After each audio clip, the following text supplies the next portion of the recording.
Good morning, everyone. Good morning. How are you today, Deb? I'm doing good. I got more sleep than the night before and the night before. But this weather is horrible. It's been raining up there now for what, 3 days? Yeah, and it's supposed to rain for a couple more days too. Oh, excuse me. Yeah, and now it's starting to pour. Oh, God. It's cloudy outside today, so we might could get some, which it was cloudy yesterday morning. And that reminds me, I got to go close my sunroof. Oh my God. um, good morning, Todrick. Good morning, Tom. What's up? Good morning. Oh, Valerie's in the chat. Good morning, Valerie. Good morning, Valerie. So, Todd, how was it hanging with the ladies yesterday? I hurt myself. How did you hurt yourself? Well, when you stand out there in that field and try to catch somebody falling down out of the sky and then they finally hit you, man. No, you know what hurt? What? What hurt so bad was all the hugs I got. Man, my back is wrenched. Those ladies are some huggers now, I'm telling you. Well, you should just do what Tara does and no hugs.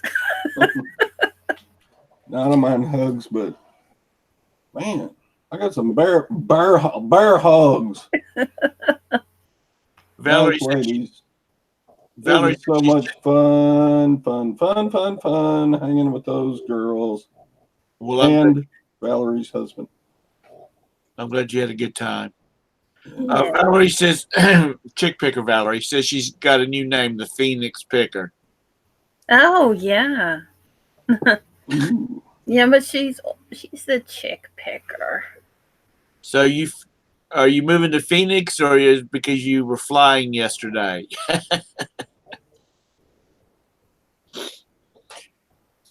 They look like they were having a lot of fun. Yeah.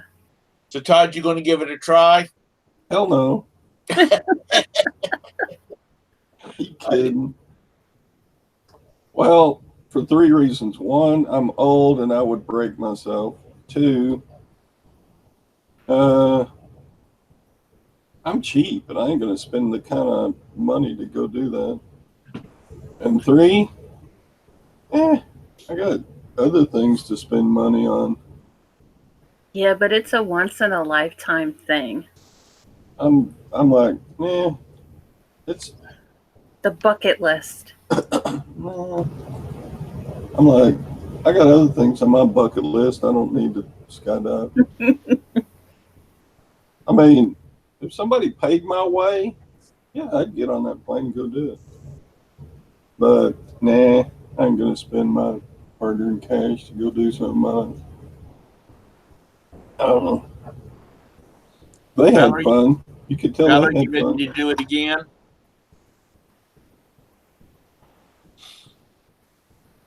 Yeah, Valerie was already making plans with her daughter to go do her daughters when they turn 50. That's what she told me. When my daughters turn 50, we're all going to go skydive again. Well, you can just take the one now. All you got to do is be 18.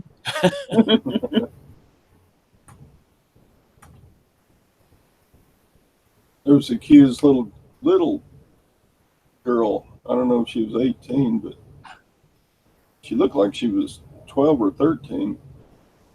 Anyway, her and her dad were there doing the skydiving. And that little girl was so cute, and the interviews when she got back down, she was like, "Whoa, that was amazing!" You know.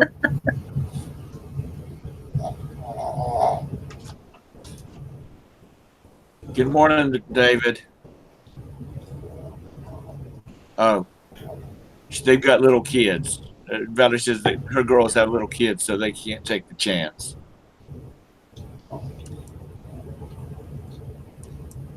I don't think it's really that big of a chance. I've done I way think more dangerous stuff than skydive.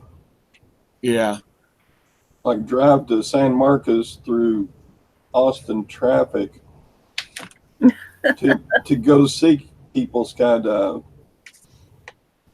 which I did going and coming yesterday. Austin's it's not a huge megalopolis, but it is hell to drive through because it's grown so much. Yeah. Traffic just slows to a crawl.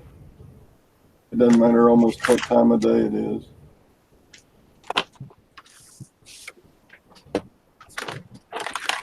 You heard Uncle Todd come. I mean, you heard Uncle Todd start talking. So you had to come say good morning, did you? Gosh, she's being a pass this morning. Good morning, Morella.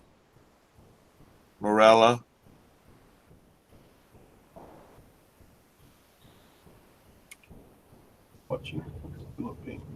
Oh, from the Philippines. Wow, you're up. Marietta, Right. amor. That means love. So yeah, man, the barbecue was good. So you ate. So that made it all worth it, didn't you? Yep. I ate so much sausage, I think I'm going to turn into a pig. A big weenie. And sausage was good, and the ribs were good, and the brisket was good. And Oh, I love barbecue. potato salad was good. And it was so good. Let me tell this story. We had taken Texas Valerie's car to go eat, and then drop me back off at the airport to go back home. And Valerie's drive to turn into her where she lives was on the way, and I was following them. And they were going to give me all the leftover barbecue. I don't know why, but anyway, she pulled down her road, and I thought, I didn't get the barbecue out of Valerie's car. So I turned off and I followed her up to her house. I want my barbecue. Gotta have that meat. So, yeah, Chick Picker, my niece, gave birth sometime during the night, but they had to do a C-section because the baby just wouldn't drop, and the mother's got some bleeding complications, so they had to open her back up and fix some things, and she had 10 units of blood because she lost too much blood. And then they might have to transfer her to the big hospital for a specialist, but hopefully not. I think they still got her here at our local hospital, but so anyway, yeah. Gwen's up at the hospital right now, giving her sister a break from keeping up with baby and daughter and stuff. So, yeah. Anyway, yeah, I think the baby's good shape and everything. So, I haven't heard all the particulars like length and weight and all that stuff. Good morning, South Texas.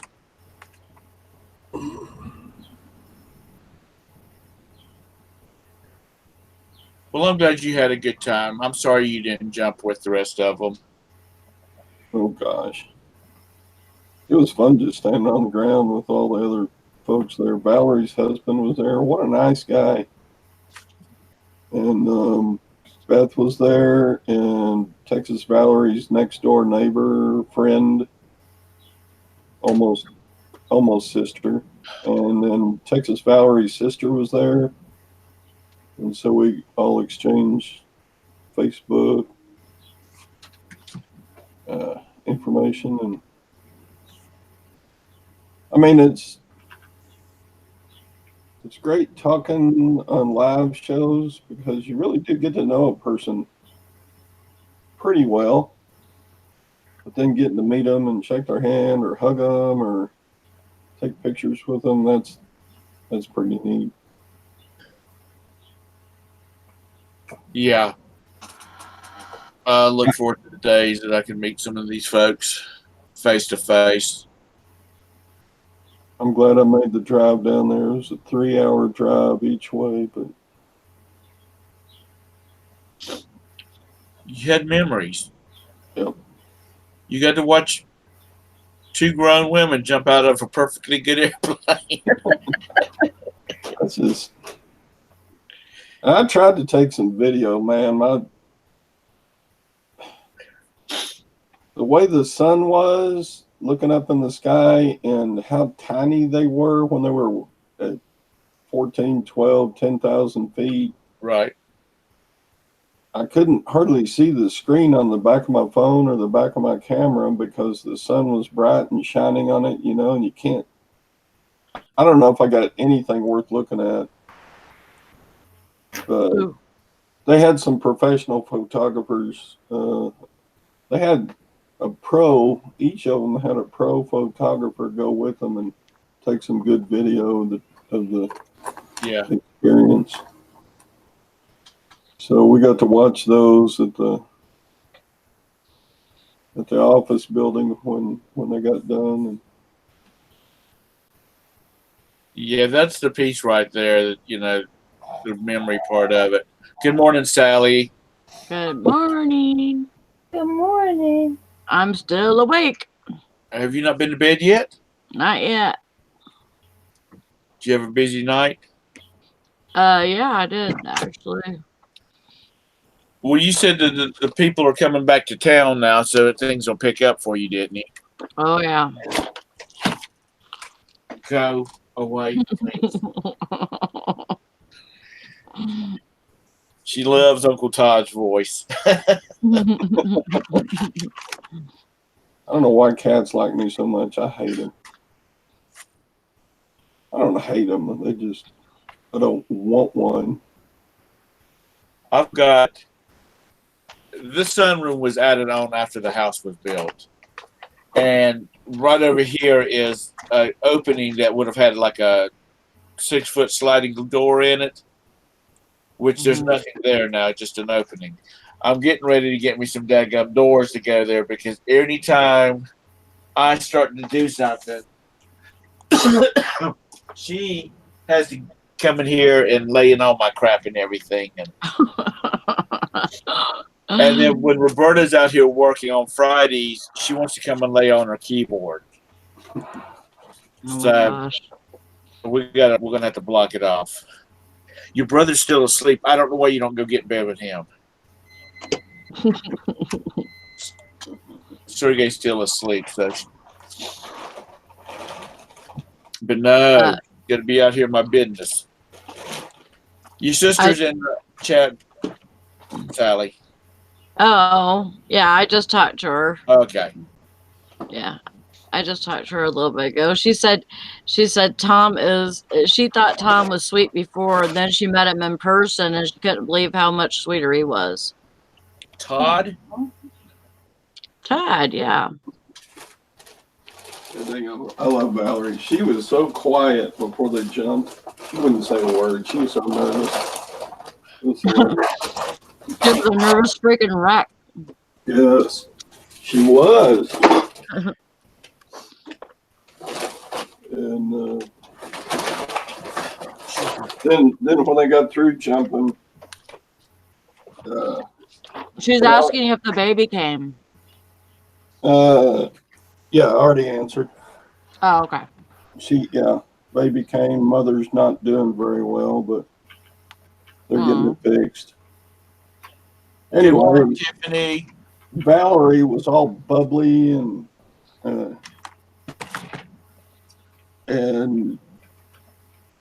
kind of talkative and yacky and da da da about the Mm-hmm. everything that went on. And then Texas Val, she got a little tummy ache from the trip down. Mm-hmm. So she was not all that bubbly.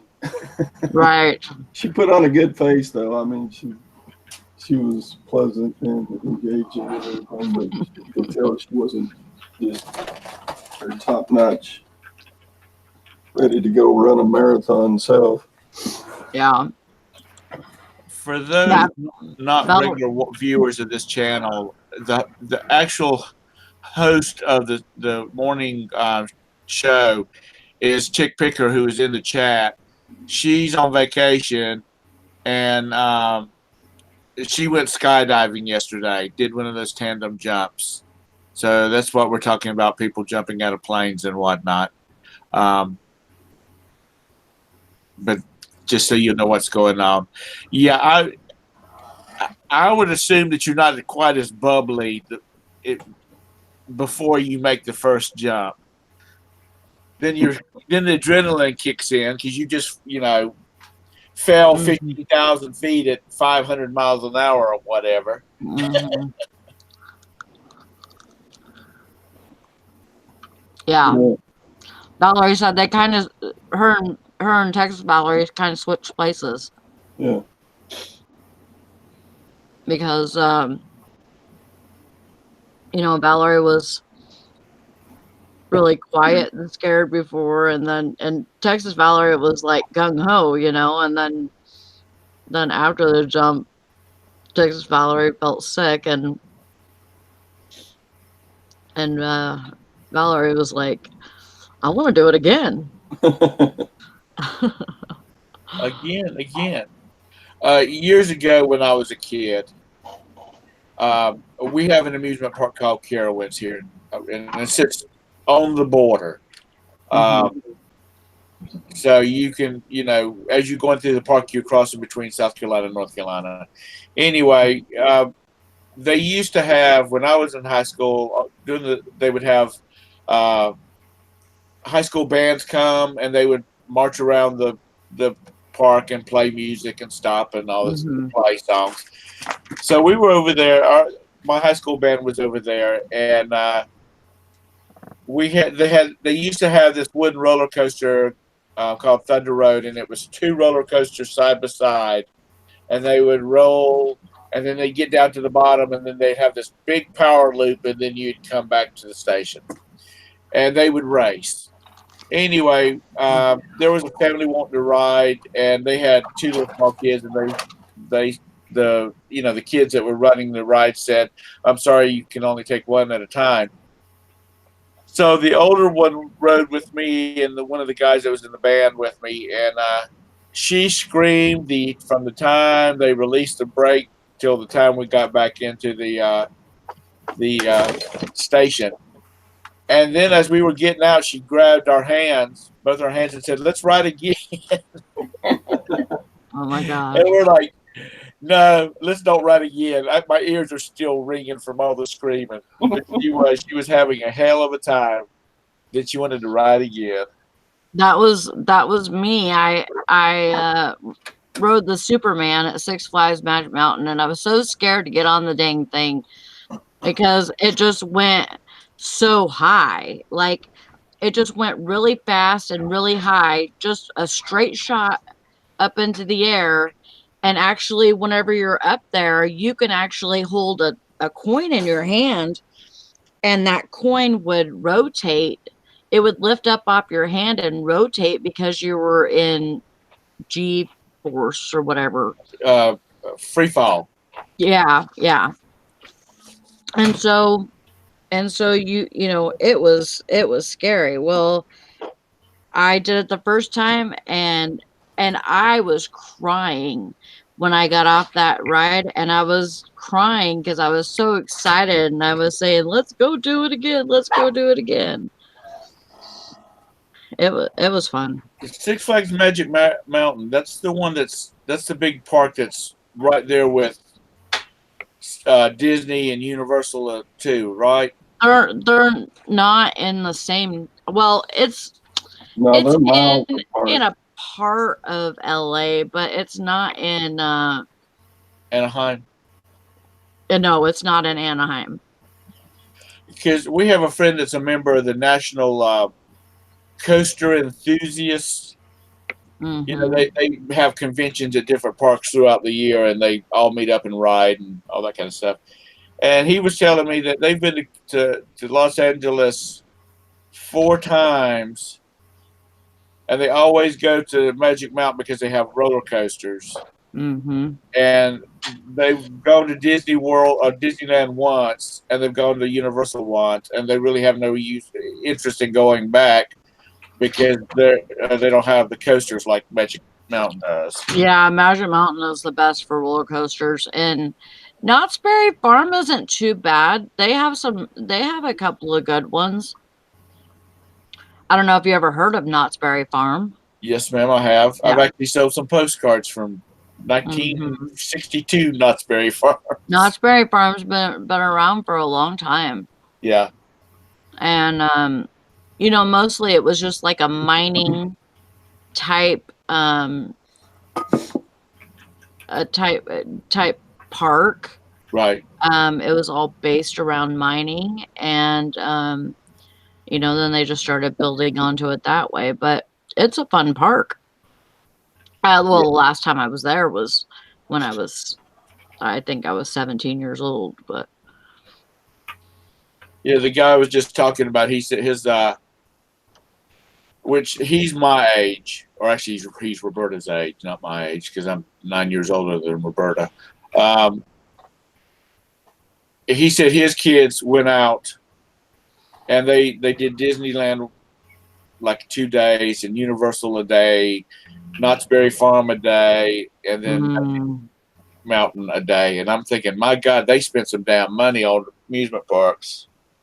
But they live out here and they probably will never go back. I mean, you know, not when while their kids are little. Just like Disneyland, Magic Mountain's pretty much the same way, to where you can't do everything in one day. Yeah. You need a couple of days, and usually that's what we would do, is we would pay for the extra thing, to where like you pay $50 for the ticket and then you pay another 20 or something for another day. Stop. And that's what we would usually do, because it was kind of a waste of money, because you wouldn't be able to do everything in one day. Right.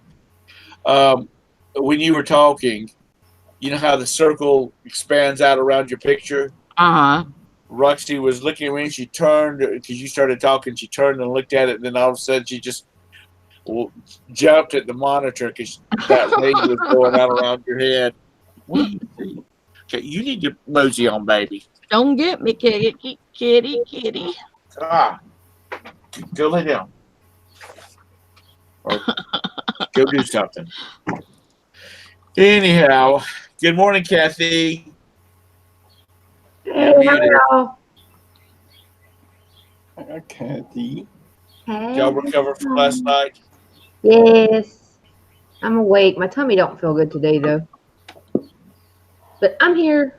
You jumped out of an airplane too? No, I don't know whether it I was did just not. me, but last night, or about 2:30 this morning, I woke up with heartburn. You know, where you feel like black pepper, you've swallowed a cup of black pepper. Yeah. And I had, good morning, Good Witch Honey. I went to, in the kitchen, and we had some the little singles of dark chocolate. And I stuck one of those in my mouth and let it melt. And in just a minute, I was ready to go back to bed. It just like settled it. So I guess it's dark chocolate's good for getting rid of heartburn. And Dad, what are the things from Harry Potter? So you don't actually eat black pepper? No. Oh. I was gonna say, why did you do that? No. It was in, you know, acid reflux is what it was. Why would you eat Cup of black pepper. No, it's acid reflux is what it is. Have you never Like had a that, cinnamon Sally? sandwich. Maybe What? it's an old people's thing. It does. You wake Yeah. up and you feel like your throat's covered in black pepper. Sally takes Oh. Pepto-Bismol, so Yeah. that's all she does. I couldn't Yeah. find any I never had nowhere that in this problem. damn house. So I thought, oh hell, let's try some chocolate. Don't Yeah. know why, but I did, and it works good. Yeah, And mustard's it doesn't supposed to have the work good effect too. on you like Pepto does. Yeah, mustard's supposed to work good too for heartburn. What does? Mustard. Yellow mustard? Yeah. Oh, I didn't know that. I'll have to try that. Need to. They say a spoonful will help, but no, I kept my feet on the ground, Todd. I was not going to be up in the air jumping out of a perfect good plane. But I hate that. I wish I was there. That was kind of fun. I bet y'all had a blast. Yeah, I bet they did too. That's cool though. And I just think mine's all my medication that I've been taking. They've got me on 4 more damn medications. Mm. So it's just that and just trying to get used to it. Yeah. Over it, but hey, my feet ain't swelling up no more, so we're good there. But I'm peeing a lot. Damn. Well, that's hard good to pill. know that your bladder's working good. I know, right? It's these dang bladder pills. Or that Good the morning, water. Rochi. I'm gonna say Rochi resilient, or is it Rocky resilient? Yep. Like Rochi. ROCHY. Rochi. We'll do it Frenchy. Rochi.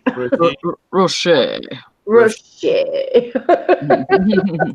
We'll give you a new name, baby. That's right. Well, you are Ms. Madame We'll call- Renaud.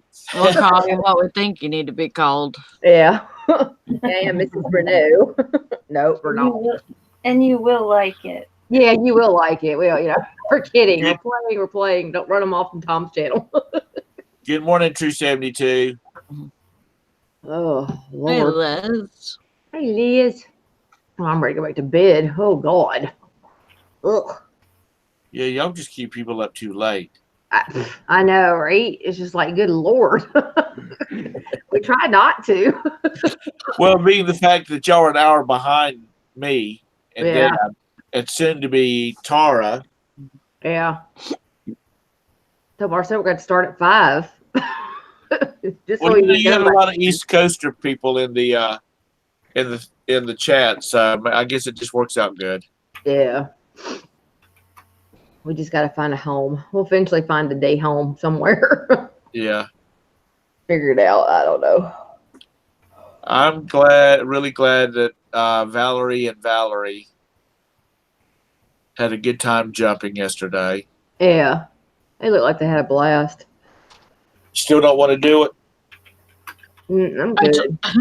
I told Valerie, I said, it looks like you were almost gonna lose your cheeks there, sister. Yeah. I know. Bless her heart. Little cheeks. I was like, they got flappy cheeks. Well, you know, when I played that clip of yesterday of Vanya's doing his dive, it looked like his face was being pushed, like his cheeks were being pushed back to his ears. Yeah. But I'm sure when she gets back, she'll tell us all about it. Oh, yeah. Yeah, they look like they had a blast, though. Yeah, they did. I thought it was funny, though. Texas Valley, they asked her what her spirit animal was, and she said a bird. And then she said a turkey, and then a chicken. He's so silly, Texas Valley. I was like, y'all are a mess. That was good, though. I'm glad they got video and posted them. That was good. Yeah, me too.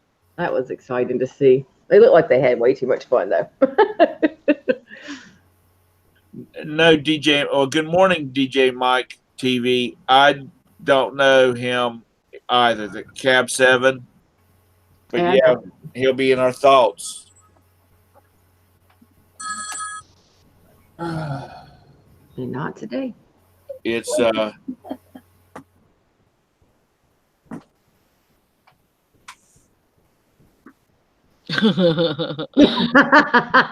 No, that is actually my husband's. That's my husband's initials. His name's Marcel Francois Renault, and he's always wanted to use the MFR. Oh, Francois. Francois. It's Marcel Francois Renault. Francois. Francois. You gotta use a lot of road That's accent.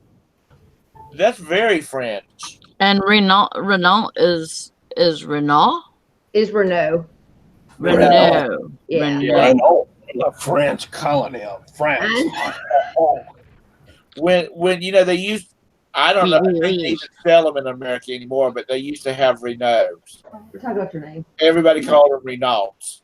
Yeah, up here in the south, it's Renault. That fishing Renault. here, Renault. Renee. Fishing Bacon, does MFR mean Mother for Republican?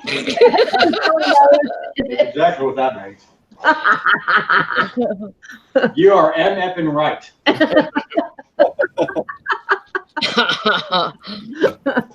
We're talking. When you say his name, you have to sound like Pepe Le Pew. Renault.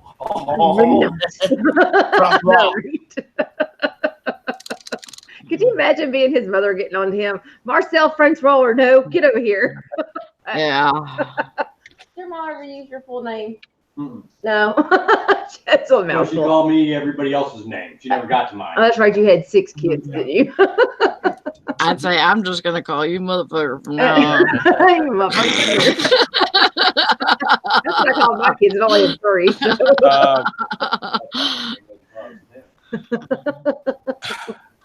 Am I being too naughty, Tom? Is Am I being too naughty yet? his family like just a French descendants, or one of his parents French or Was French it Canadian? Well, yeah, my grandfather was from Quebec, and my grandmother was from Germany, but she was also French. Oh, okay. Yeah, he's been looking up this. So it's not very far back that there was a lot of French being spoke. Yeah, Right. but he don't know Speak any of it. French. Oui, No. oui. Yeah, wee. I gotta go wee. See, that's what is really sad is that people that's parents or grandparents are, like say French speaking because Yeah. that's their native language. The kids don't learn it. We have a friend, and they've had the same housekeeper nanny since his son was born, and she always kept a little boy because both my friend and his wife worked, and Roxy, please, honey. You want your pink daddy. She was like a grandmother to the kid, and he said, my friend would say he would come home, and she would just be the housekeeper, Rosanna would be just having a fit, and he said she'd be speaking in Spanish just as fast as she can, and he's thinking he's not. That boy's just barely passing English. He's not going to understand Spanish. And then all of a sudden, he started talking back to her in Spanish like he was a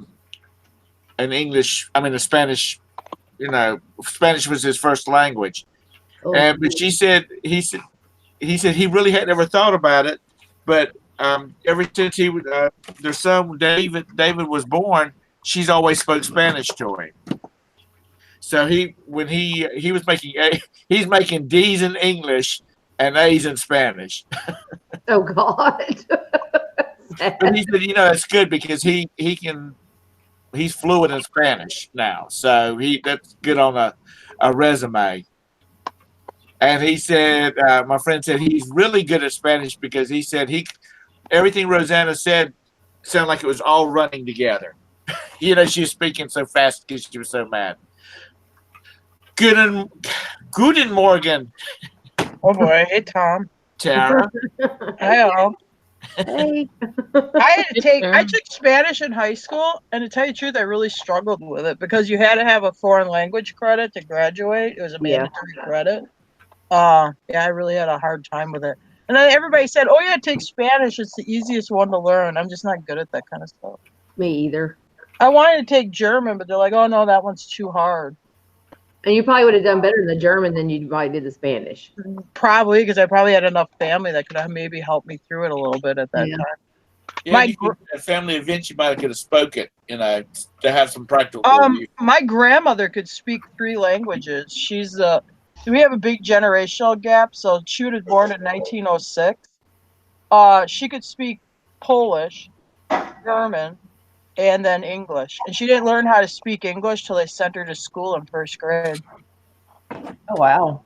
But now, would she teach any of us German or Polish? No, because she was like, "No, you're American. You just speak English."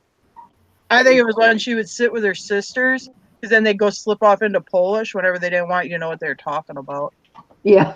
I think that's why they did that. Yeah, no, it was funny. I guess for them, because it was like not a stigma, but it made them different from other Americans because they had an accent or still spoke their native tongue, and it was real important. Like her kids, no, you're American, you speak English. Well, I think that was instilled into them too when they first came Yeah. over here. I mean, that was something you had to learn if you're going to be over here. Yeah. You do it.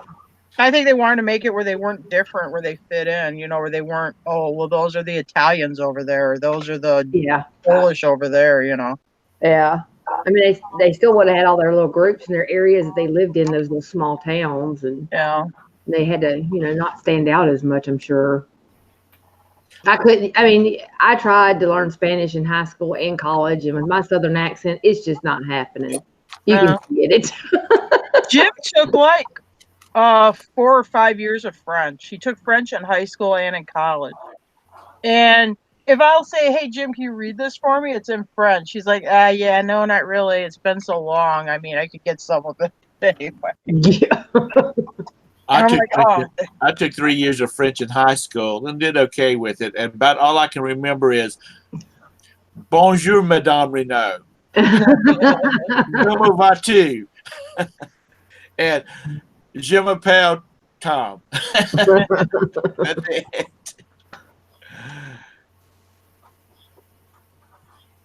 Good witch hunting. I like your name. But when I hear it in my mind, I see Glinda the Good Witch from Wizard of Oz walking around a yard sale, going, "Ooh, I'll take that, and I'll take that." Oh God. I took a lot of Spanish in high school and college, but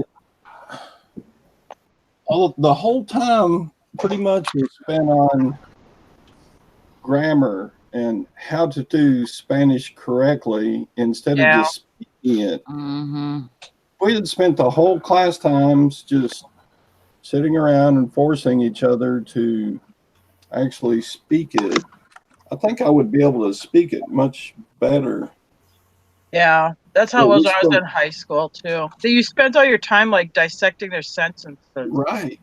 You know what I mean? Like for proper structure to a sentence. Yeah. So it was like, forget that you have to speak it to really learn it well. Yeah. It was all about doing it correctly. So.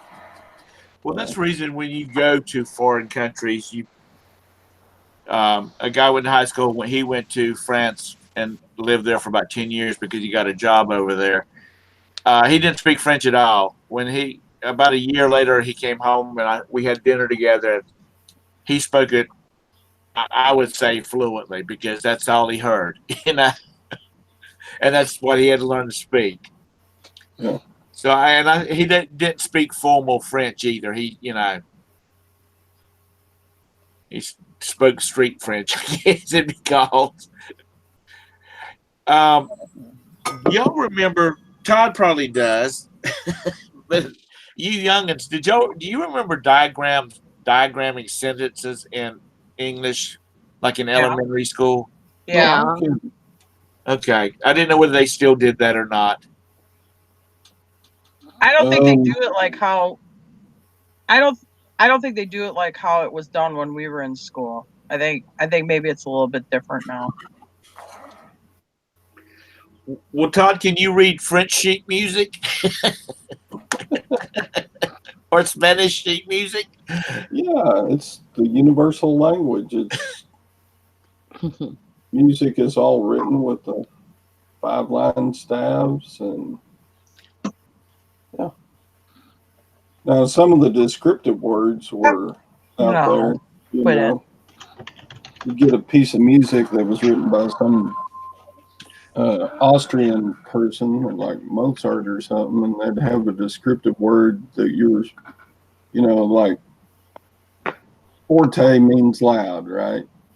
Right. But there would be some descriptive words in the music, and you'd just be blasting through, playing real loud or something, and the director would say, "That word right there, that means gently and sweetly." So, but yeah, all the notes are the same. Good morning, Karen. Oh, well, I knew that. I can abuse a piano and a trumpet, you know. I don't say I play it, I abuse it. But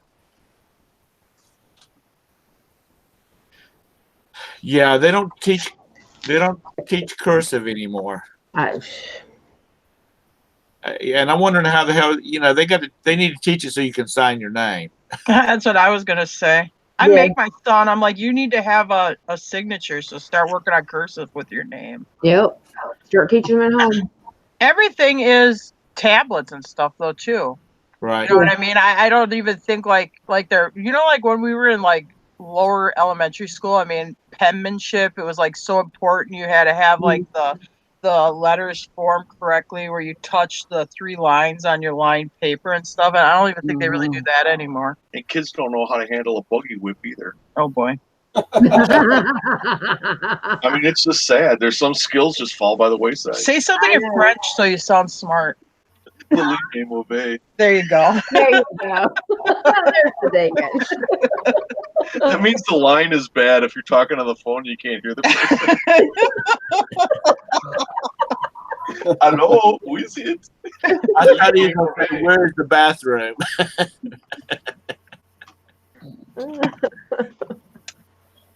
But it's yeah. When our boys were like 15 or 16 and get driver's permits and things like that, we're like, okay, you need to practice your signature.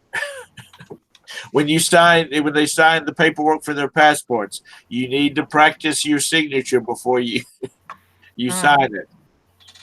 Yeah, isn't it amazing when you go to an estate sale and you look through some of their old school work and their penmanship is so perfect. Yeah. Well, and I'll go Brandon's is okay. It's not bad.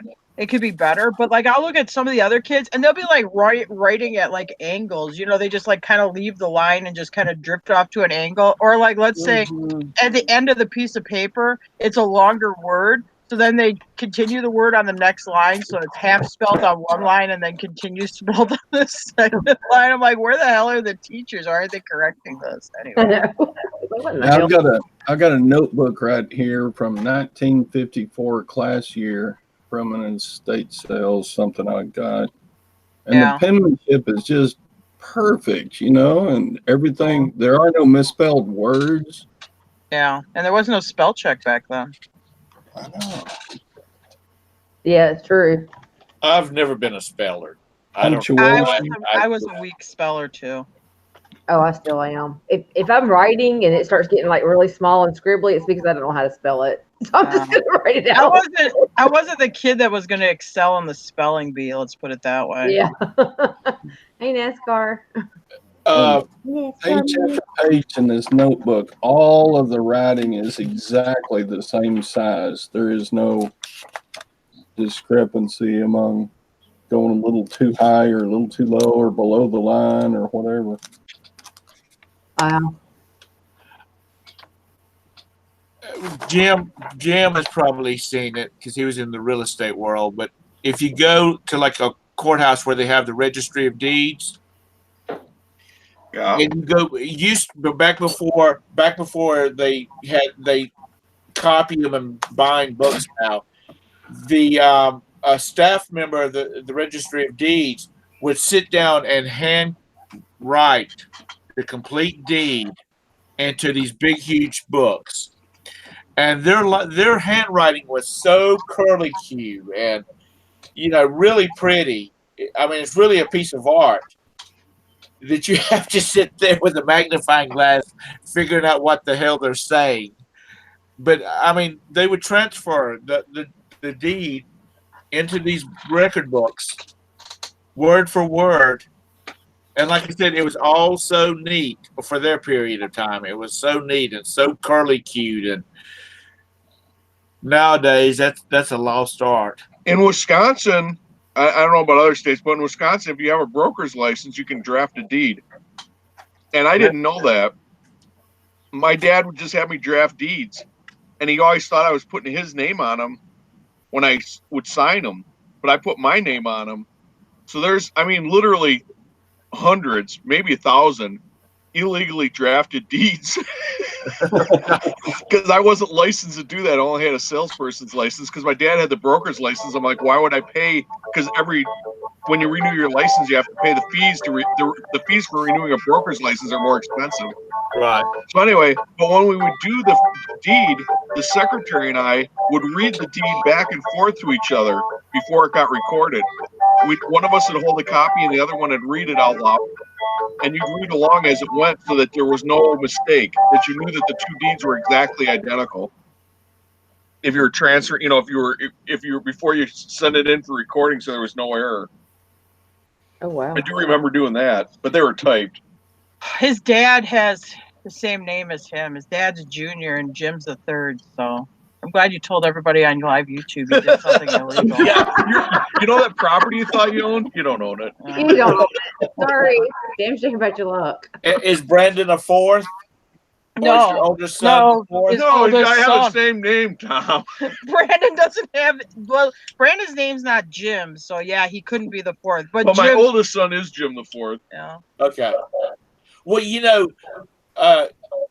Tara, some people don't always go by the same name. They go by, like, his name could have been James Brandon, Okay, that's true, but in my world, Yeah, that but would you be break too the chain. confusing. So no, when I name you your first name, that's the name you're gonna get.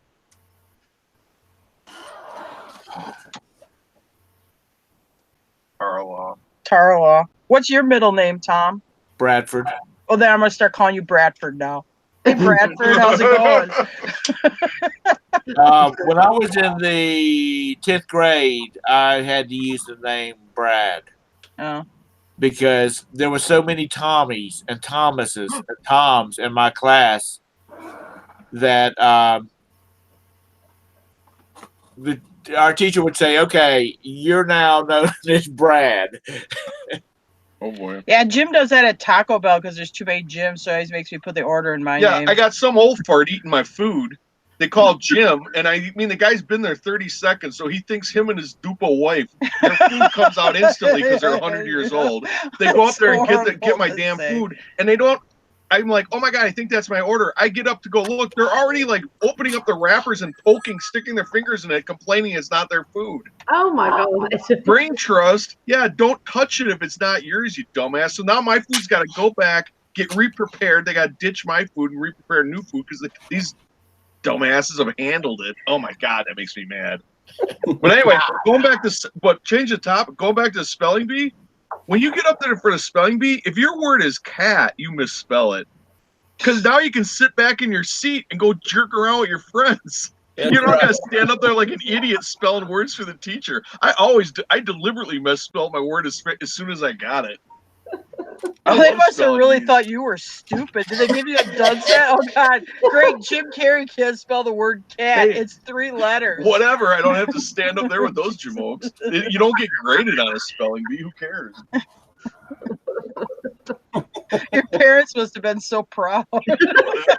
My parents never saw the report card. It never made it home. No, but you know, like when your parents would be at the spelling bee. I mean, I'd be like, oh great, Jimmy can't spell cat. We never had parents come to spell. We never had them come to spell. I went to a school like 30 people. Oh, our parents would have to go to him, so you had to try.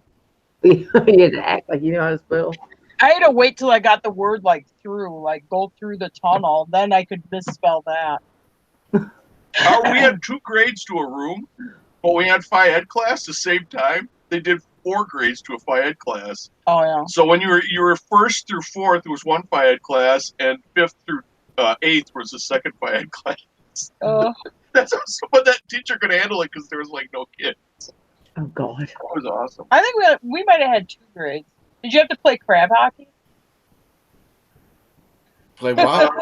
Not the kind I think you're talking Oh, about. okay. Did you guys ever have to do crab hockey? I've never heard of Oh, that. yeah, okay. I know what you're talking about. Yeah.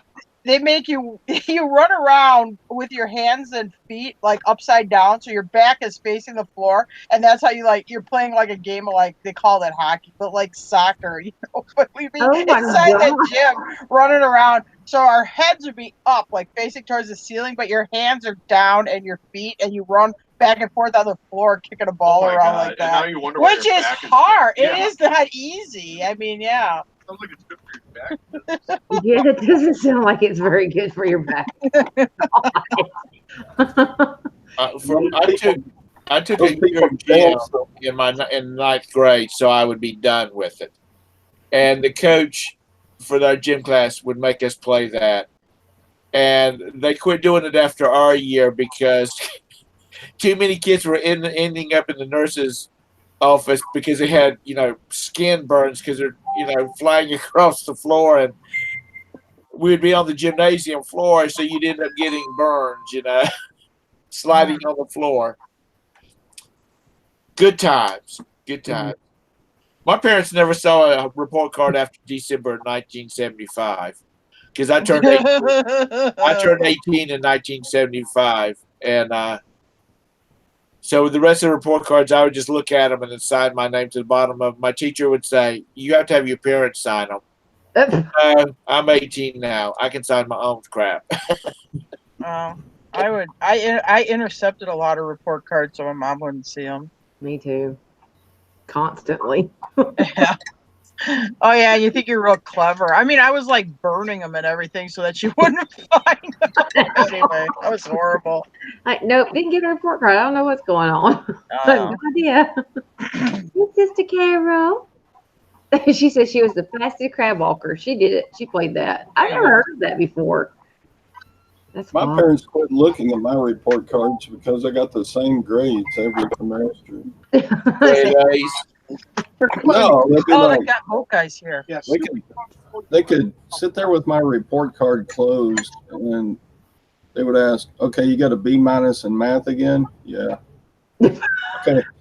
You got a A in band? Okay. Yeah. Okay. You got a B+ in English? Yeah. Music stable. They knew. You want to talk about something reselling? If you want to. Okay, so yesterday I go to town. Our shop was getting ready to close, so I wanted to check, see where their discounts were at. Anyway, so I'm like, well, let's go stop at the thrift store on our way home. We're walking around. I'm over where they got kitchen stuff. I see this set of kitchen knives. It's in a tray thing, so I pick it up. I'm like, God, that's a really nice knife. And I need new glasses, which I gotta go pick up. I'm like, God, but it says like Gutco. What the hell's Gutco? I never heard of it. And I'm talking to myself like, boy, it's a real nice knife. I'm gonna go show it to Jim. So I pick up the tray, and it's the knife holder. It's a full set of Cutco knives for $3. Oh my God. Yeah, you never find those in the wild. No, that is wild. Yeah, $3. Oh my God. So you just got $200 worth of knives. Yeah, I gotta list those today. Yeah, Oh my God, I went to that estate sale last week. I bought I was going to buy them the first day. They had these brand new Game Boy games, sealed, never opened, 1990 or something, 91 games. And I had my hands full, and I was going to go back and get those games, and they had so much stuff here, I forgot to go back and buy the games. They're $3 a piece. Oh, goodness. I go the second day, I buy them at half off. Last night, I sold one of the games for like $115. I paid $1.50 for it. Oh, Wow. So my point is, at estate sales, don't think that all the stuff is gone by the second day. I mean, there was still a ton of stuff there to make money on. And if you go to a sale or an auction or something, if there's a thrift store on the way, just do a peruse through it because you never know if there's some Gutco knives. Gutco knives. That's crazy. It's I'd love to find it. Lori just said that she wouldn't be able to make it in today because Teresa wants to burn up the roads. Oh boy. I'm picking up my sporting goods auction wins this afternoon. Ooh, what'd you get? I bought like 5 million basketballs. Do they sell? Oh yeah, Oh yeah. I never looked up basketballs. I got like 50 pool cues. I got, oh my God, what else did I get? I got bicycle racks for your car. Oh man. Gwen's going to be going, what are we going to do with all this stuff? Yeah, where are we going to put this? She already asked the question. Where are you going to put that? Todd, you need to get you a storage building to go in the backyard. You could be like you could start being a coach or a gym teacher. You could be like that movie Coach Woodcock. All those basketballs. Oh my God, I have a basketball that's signed by like the 1988 or 89 Milwaukee Bucks, and I cannot get it sold. I mean, signed in Sharpie, not printed on, actually physically signed. Oh, that's wild. I'm going to take it out of Kentucky and use on my new basketball hoop. But it needs air.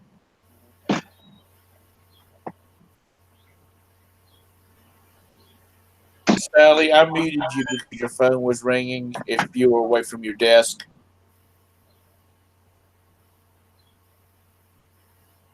And I was, after about the 4th ring, I felt like standing up and start dancing. So Tom, let me mute this before I start dancing live. Oh, it's so do y'all have a lot planned for this weekend? I want to start packing up the box truck. Is what I want to do. Are you going to take the horses this time, aren't you? Those other horses, yeah. Yeah, the other ones. Yeah, but I gotta leave on a Monday or a Friday, and leaving this coming Monday would be kind of hard by the time I pack up and that. So I'm gonna try to leave. If I can, I'd like to try to leave on Friday. You'll pull the trailer with your truck? Yeah. I didn't know whether Jim would pull it with the No, it's a gooseneck. There's it's no the gooseneck. there's no hitch on the box truck. Well, I'm sure you could get out there with the welder and put something out. No, that wouldn't work. No. Yes, No, I like driving my horse trailer. So that's my thing. how much more y'all got to go? What? How much more y'all got to go? Not that bad. I got some stuff I'm gonna just park outside of that piece of land we still own on a lot. Yeah. But there really isn't that much left in that storage building. I mean, we got like when Grandma moved out of here because she had this perpetual month-long rummage sale, so we got all her leftover ilk that didn't sell that she then gave to us for us to sell, and it's just like the dredges, that just doesn't go. So she made us take it. So all that stuff, I'm gonna ditch it. And if you're listening, sorry, Grandma, but I'm not taking care of it anymore. Sorry. Anyway, yeah. So there's like stuff I'm just getting rid of. Yeah. Sometimes you have to at that point. Yeah. Well, she's like, well, just sell this stuff and we'll split the money. I mean, some of the stuff, she has it priced at like a quarter. I'm not splitting a quarter in half. Sorry. Yeah, Yeah. You knew me, if I did have a rummage sale, if I felt like I have to, there's nothing, if it ain't worth $1, I just throw it away. And if I have it priced at $1, they'll say, well, will you take 50 cents? I'll go, all right, but you better have exact change because I don't carry coin change. So either give me $1 or exact change because I ain't making change for you. Yeah, I don't blame you. Yeah, that's my rule. I don't charge, if it's not worth $1, I ain't putting it out for sale. And if you try to offer me less than $1, you better have exact change. I tell them, I tell them, I'm going to wait for somebody with $1 to come along. Thanks anyway. I had my last yard sale. I had a couple of tables that I said everything's for $1. If you get one item, it's $1. If you get two items, it's $1. If you get three items, it's $1. If it's four items, it's $1. It's so you better find four things on there to get your money's worth. Yeah. I don't like having a rummage sale at my own personal house because that's like you're in the sanctum. I mean, I can do it if it's like off site, but in my own personal like garage or stuff, I just can't do it. I don't like people crawling around my shit.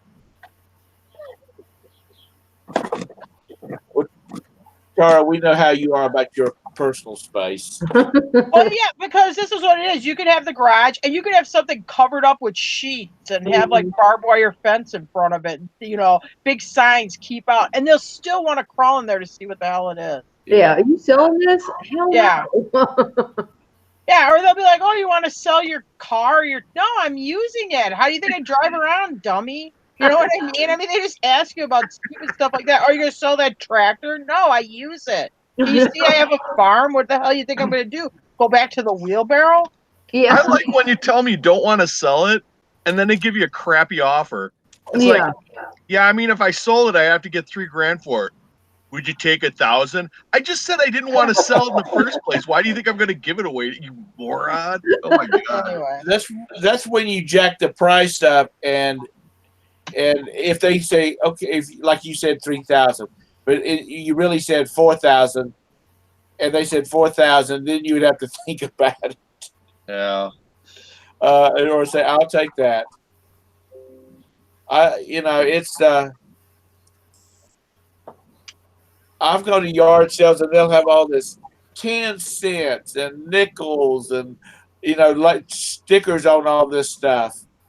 If I have something, if somebody spends $20 for me and then they pick up one item off of the $4, I would just say that's free. No, I like it when they pick up the 10-cent item and say, "Would you take any less?"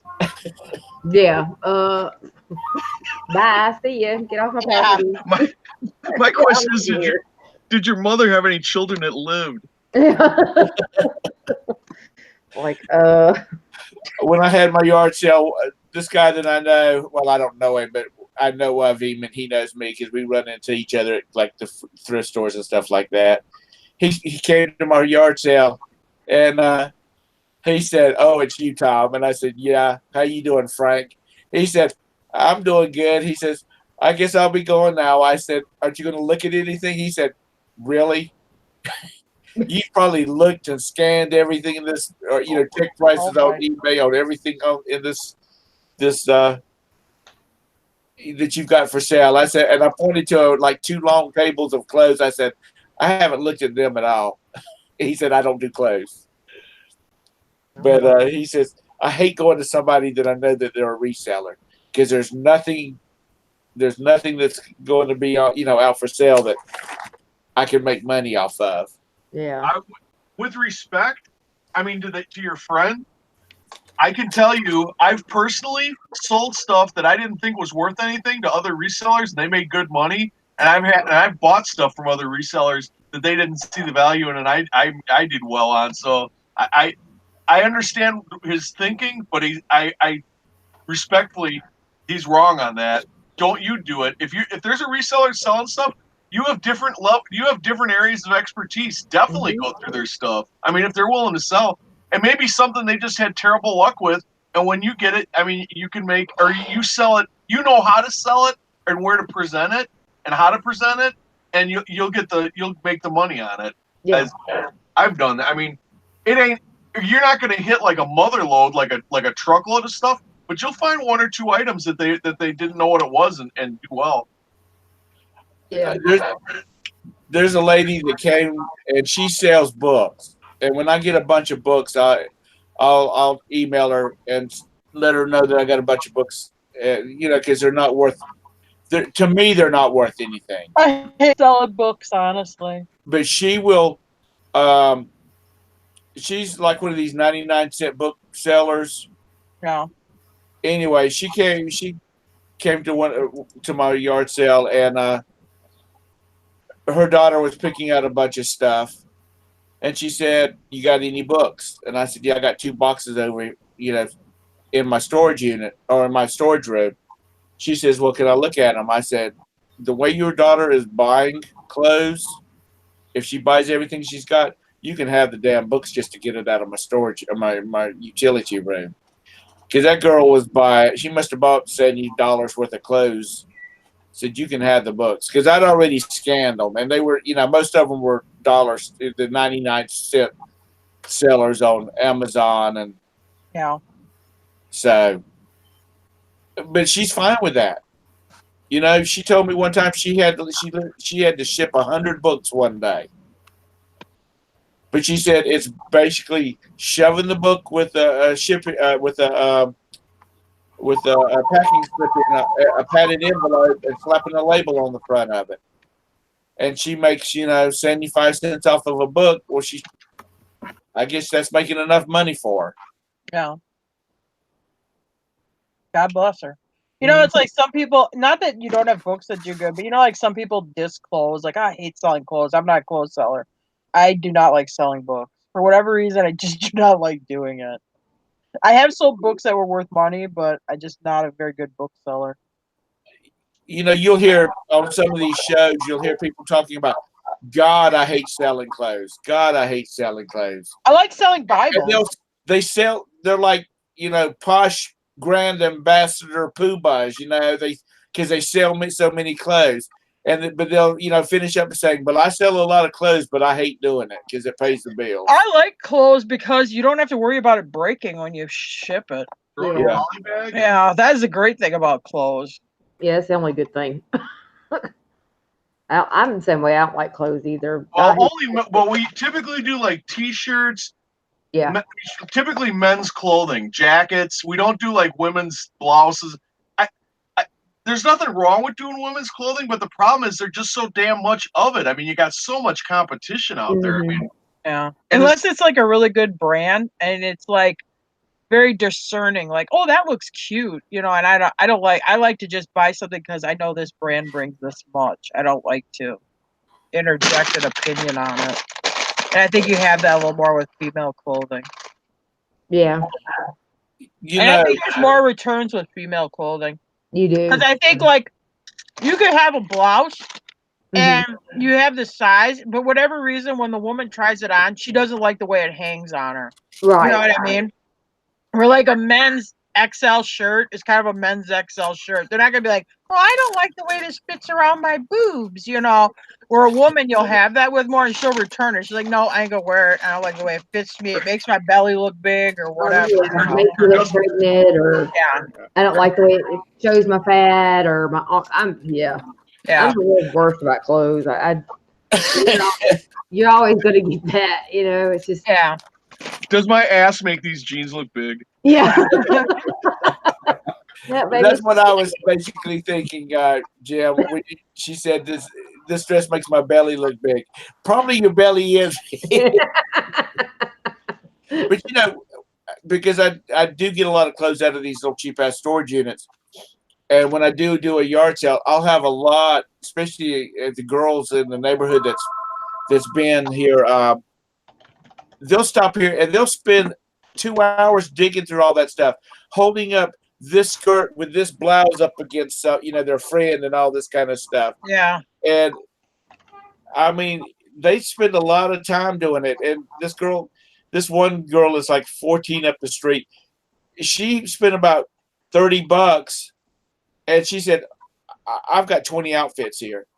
And I'm like, "Baby, pick out a couple more pieces to take with you." I know. Because I just wanted to get rid of, because I was selling everything at $1. Yeah. And people would still come back and say, how about 50 cents? No, how about $4? Because that's what it's going to cost you at Goodwill, because that's where it's getting ready to go. But, you know, I've watched some of the clothes sellers on YouTube, and they have like a room set up, and it's got an ironing board, and they've got their hanging picture display and all this kind of stuff. They have a system. Mm-hmm. And you know, that's the reason they can put it out there.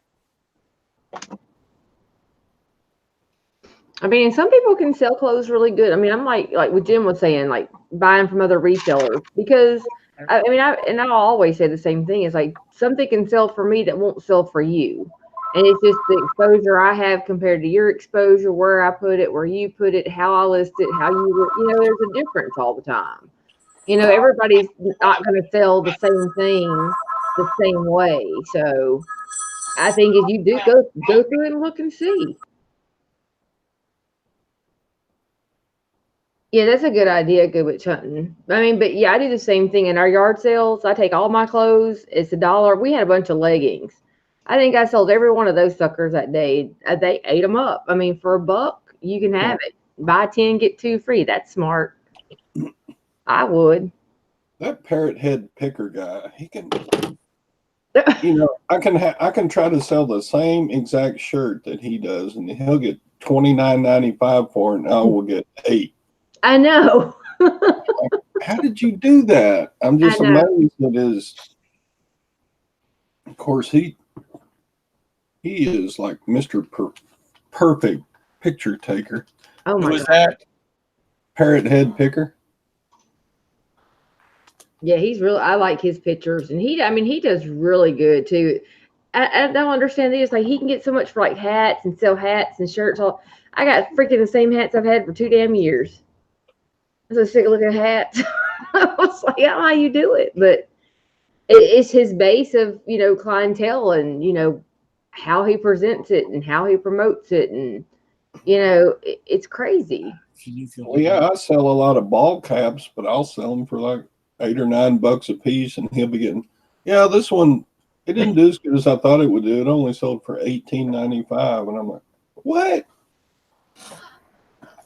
Yeah, I know. It's like, what? Yeah, fishing picker. I was getting ready to close up my yard sale, and a minivan full of senoras drove up, and they just started going through and how much. I just started handing them, the little white garbage bags, for like a kitchen garbage can. I said $5, fill it up, and they were filling those suckers up, and which was, I didn't care because I was getting ready to take all this stuff to Goodwill, and I only had maybe 5 or 6 pieces left. Oh wow, Amazing. And I was like, gracias. That's my Spanish. But they would just buy it up. Hey, come here and pick this See, total. they come here. They don't buy clothes when they come to my yard sale. They buy tools. Bad location. I guess the tools are better than the clothes, but Like this. I just think it's had already been by. Huh? The men had already been by. Yeah. Because I'll end up with. If I put it on the porch, I'll take it out. And by the end of the year, I'll have about 20 pairs of cheap jumper cables. Yeah. So I'll sell them for $4 a piece, and somebody come in here and buy them all at one time at $4 a piece. I mean, they're cheap. I wouldn't even have a pair of those in my dadgum car. Matter of fact, my jumper cables in our cars are made from my welding leads. I want the juice to be able to go through it. But Here you go. Hang that up. This got to ship, or I'll just ship it. Here, I'll put it on my desk. But I live between Ballantyne and Piper Glen, which are both really high cost subdivisions. You know, $1 million homes out there are nothing. And Yeah.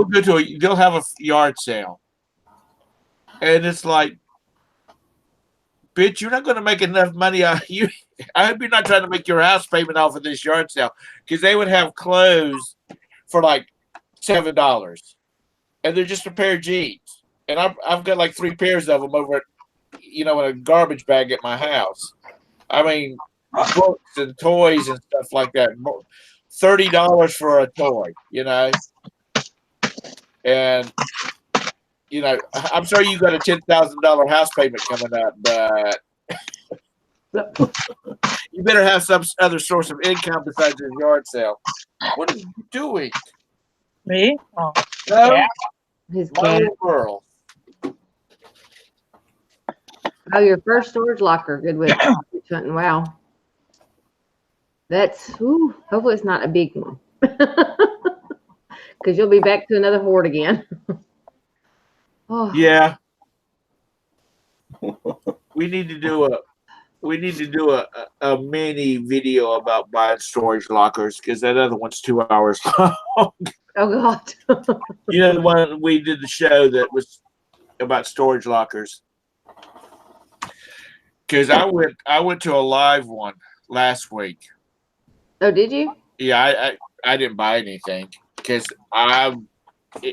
even the people that I know that have buy storage lockers because they have thrift stores and stuff like that, they were like throwing their hands up and just walking away, because these people were going crazy with these things. Why were they going high? Oh, they were going high. They were going for like $1,500, and from what I could see at the door, I could see maybe a couple of $100 worth of stuff. And one of the guys that has a thrift store, I said, I only see like $200 or $300 worth of stuff in there from the door. He said, yeah, that's about right. I said, well, it's up to $1,000 right now. Do you not have them very often? I mean, do you not have live ones very often? Oh, they do them every month. Oh, do they? Yeah, some of them do them every month. Oh, we don't get them very often here. Everything. I mean, we don't get very many storage auctions, and they're mostly on storage treasures when we do.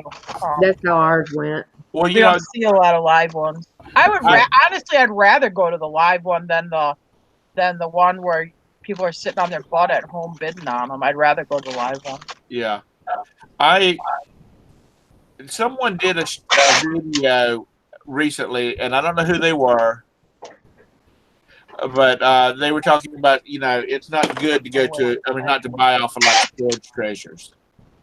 And I'm thinking to myself, baby, you just keep telling people that, because I will keep on buying my little crappy ass storage units off of storage treasures. Because you really can, if you've got good pictures, which most of them do not have good pictures, sometimes you can get a lot of information of stuff off of, of stuff that's in the storage bin, and you can build in the storage unit and kind of see what things are worth. Yeah. But yeah, I don't like the online storage auctions around here, because everyone with the pictures looks staged. Like the front end of the unit has been swept out, and here, let's put this good item right up front where it shows real well in the pictures. Yeah. I don't think they've been picked through necessarily, but the pictures really look staged. So I don't do the online ones. Once in a while, we got one Saturday coming up, 42 units, the live auction. Ooh, exciting! They go high. there was a 5x5. Hey, can I ask Todd one quick question? Do you ever see, like, remember when they had Storage Wars Texas with the 2 fat guys that wore the cowboy hats? Do you ever see any of them around? They still do auctions, but not very close to me. Oh, okay. So it's not worth it for me to go to one of their auctions. But yeah, those guys they're still doing their. I was just wondering if you ever saw them at like storage auctions that you went to. Yeah, the big guy with the cowboy hat. Yeah. He's Yeah. still. And Yep. his like son or sidekick's name was, they call him Bubba or whatever. Yeah. They had the big trailer they pulled everywhere. Yeah. There was a 5x5 at the one that I went to last week, and it looked like it had. It looked like it was full of Mary Kay stuff. And you didn't get it? Well, let me tell my story. Oh, I'm sorry. I got excited. The auctioneer said, we will accept credit cards on this one. Because they don't usually accept credit cards on anything. So I did a cursory scan of it. It was stuff that I have sold. And I said $500. There's all these people standing there with their phones checking, item numbers and stuff like that. And one of the guys said, "Holy shit, that much?" And this woman, she said, who is a Mary Kay dealer, she said, "Let's do $750." So I did. There was other people bidding, and my last bid was $1,000, and it ended up going for $2,700. Oh yeah. Every one of them boxes could have been empty. And the lady that sold Mary Kay is the one that got it. Because she know what? Because she was going to sell it through her regular network. But I talked to her for a minute about it.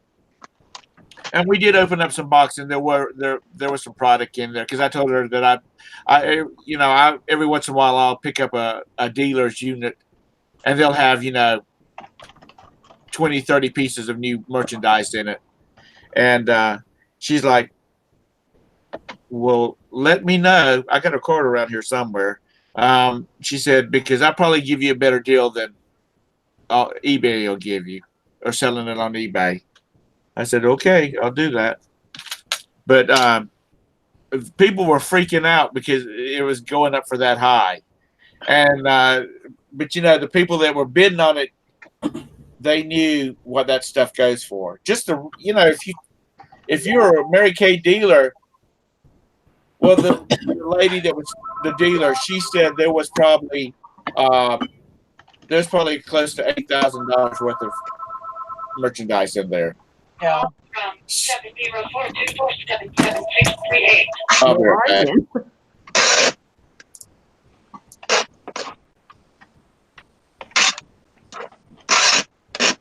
Those were cool. I don't mind looking at some of the lockers, but I can't buy any of it now. I'm on a hold. I'm on a freeze. Uh-oh. I need to freeze for a while. Freeze.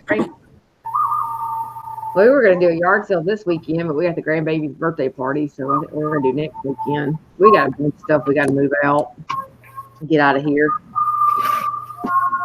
I mean, I miss doing the storage lockers because it's fun to do, just to go through all that stuff. Yeah. I like doing them, but they are a lot of work. Yes. And you are going to have a lot of rubbish with them, so you have to have a way to be able to get rid of the stuff that's crap. Yeah, and that's the biggest thing. That's the reason I don't have a place to store a lot of stuff.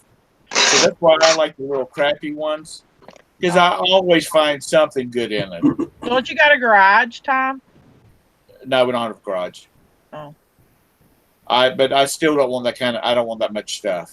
Well, what I do is, I go with the trailer, and I sort it coming out of the trailer. If it's crap, it goes right away. Yeah. I don't set it anywhere to come back to it later or whatever. If it ain't worth me selling, it either is going to go to the donate pile or the garbage pile, and I get it out of there right away. So then that'll whittle it down quite a bit. Because a lot of people have, like I said, the shopping bags full of their mail or just stupid stuff like that you flip through for gift cards or money, but that's about it. It's like there are 20 electric bills they never opened or stuff like that. That's how we do it too. Before it won't even come into our house or garage or anything. We sort it outside. I just sort it right outside. Mm-hmm. I don't even. I sort it before it even leaves the unit. I mean, I don't get it. I don't have one that's mine are like little things that don't have a lot of stuff in them. Yeah, they'll have a bunch of bags and boxes and that kind of stuff. I'll sort it right then. Because what I do is I have 3 lamp boxes, like from the good U-Haul, and I stand them up and I put a garbage bag, a big like contractor's garbage bag down in them, and clamp them with those alligator clips. And as I go through a box, it's either garbage or it's clothes or anything else that can be thrown in a bag. It's stuff that needs to be kept in a box, and I'll have a box that I start putting stuff in. So when I leave there, I have everything's ready to go into the garbage. Or go, to Goodwill or that type of stuff, because it seems like everything around here is going to air conditioned or heated units. Mhm. So you can, hell, just sit there and use their electric bill, Yeah, really. and go ahead and sort it out while you're there. Yeah. Well, And sometimes like the ones we get are bigger. They'll be like a 12 by 15 or a 10 by Yeah. 12. So then we just throw it in the trailer and start it at home. Because like up here, we only have like 24 hours to clean them out, or they have to be broom swept, So right. Oh, wow. Do you take the horse trailer or do you have a box trailer? Either the horse trailer or we used to have a different box truck. We use that too. Oh, okay. Yeah, because then I don't have to worry about tying it down or anything. I mean, the horse trailer will work right like a cargo trailer if I wanted to. I mean, it's I think is it 24 foot with the tack room, something like that. It's a 3-horse trailer. It's made to haul No, it's 3 at least horses. 26. Oh, Jim says like 26 with the tack room. But anyway, so I mean, I don't have to tie stuff down or anything. I just put it up in that trailer. Yeah, that's easier. There was a guy that when I used to go to a lot of the live auctions, he would come in and he would have a big ass truck with the pickup truck, like an F-350 or something like that, with the camper shell on the back of it, and pulling a 25-foot long box trailer behind it. I saw him last week, and he was driving. He was driving one of the new Ford Rangers, and I said, "Where's your big truck at?" He said, "I quit driving that thing because anymore, everything's just is so out of control about what people are paying for stuff." I was looking at storage treasures last week when Jim was gone. Sometimes I see what they got going on in Kentucky, and they had a horse unit in Kentucky, but it would have been about an hour and 45 minutes north of where Jim was at. It was north of Lexington. But if I'd have been down there, I'd have been tempted to bid on it. I don't know, because you never know. I mean, it might have had tack in it too and stuff. It had a lot of like what I call stable equipment, like box fans and buckets and feeders, and there was some like mounting blocks and all that kind of stuff. I'm like, oh, you never know. Maybe they'd have some saddles or boxes of tack. But it's just too hard right now with us trying to do this move and that. Is there money in that kind of stuff? I'm not talking about the tack. I'm talking about like the buckets, feeder Not buckets. really. No. Not the buckets and stuff, no. Like halters, don't buy halters. They're like buying used dog collars. But you never know. I mean, I guess that person could have had, they could have, decent bridles or bits or saddles that you just didn't see in the picture. think- And it was cheap. I mean, it was under $100 at the time I looked at it. Yeah, but eBay has restricted used dog collars. They don't let you sell them anymore. Shut up. He's gonna slap it. Give Tara. We will not see Jim for a while now because she's gonna beat him when he gets off. He should be beat. She's gonna shorten up his leash a little bit. She'll Oh, get you're it. in Virginia. I'm going to have to start abusing him again. I know. Again. He's missing it. Sort of Yeah. He's going to get locked in the basement and fed boiled chicken for a week just to straighten him up. Lord.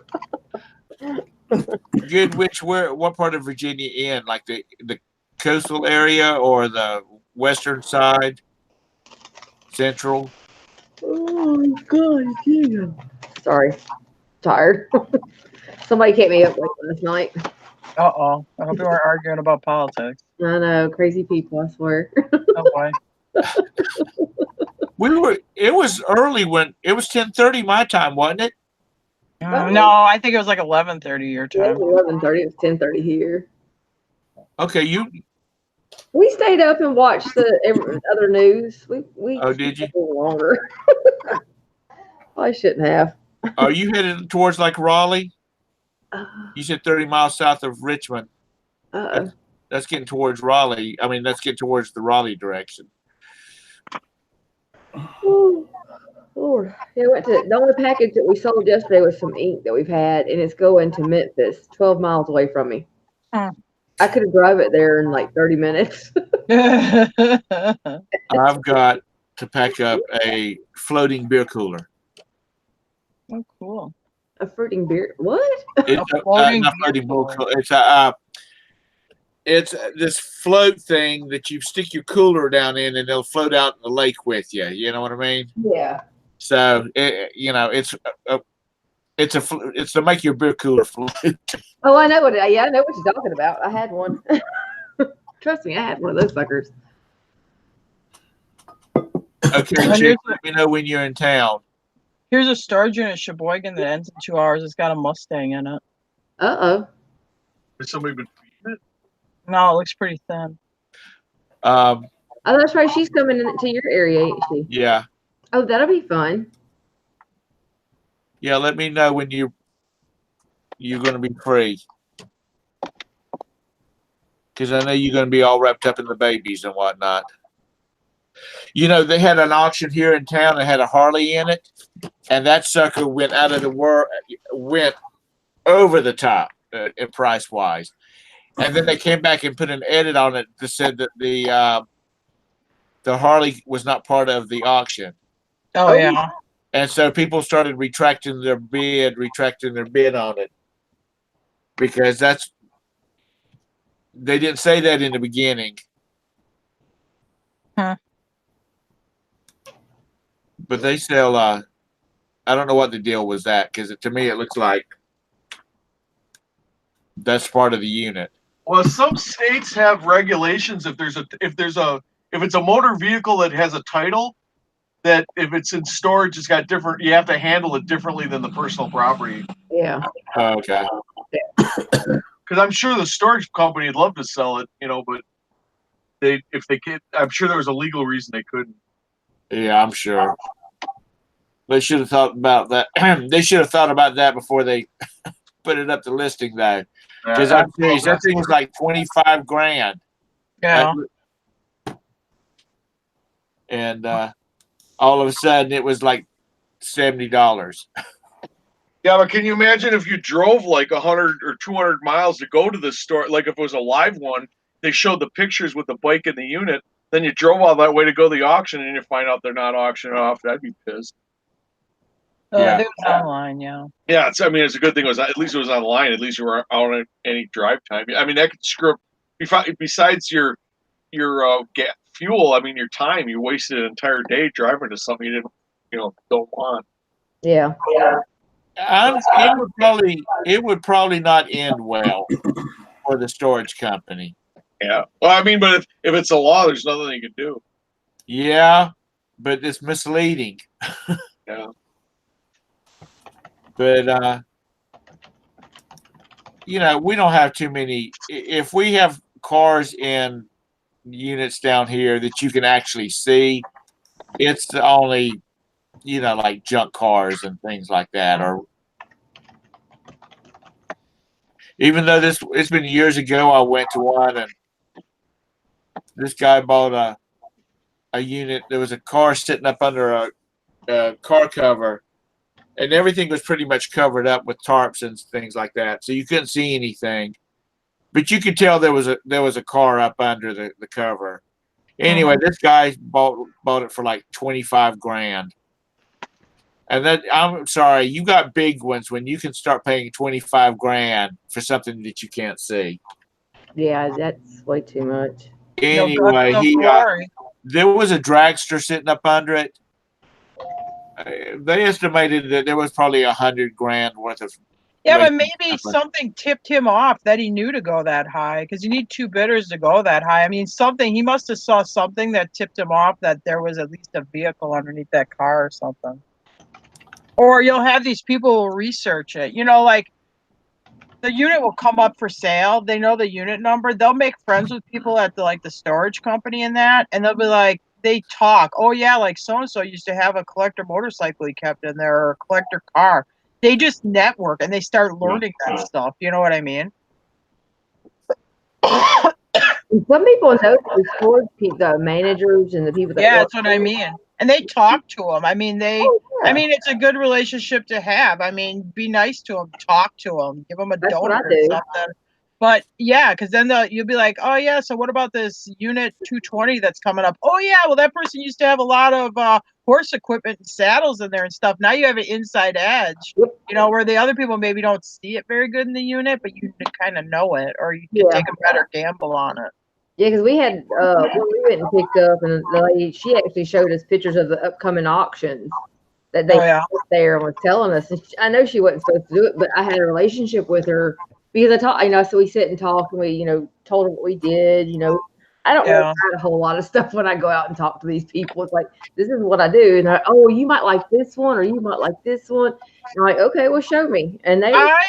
I've heard of other resellers where they are able to kind of figure out the name of the person that owned the unit, and they look up that person's name, and like maybe the person passed away. But sometimes when you like search information on something, you find out what they did for a living and stuff like that. And now they do educated guesses, like, oh, he could have this kind of stuff in there because he worked for this or whatever, you know. Yeah. So it's a gamble.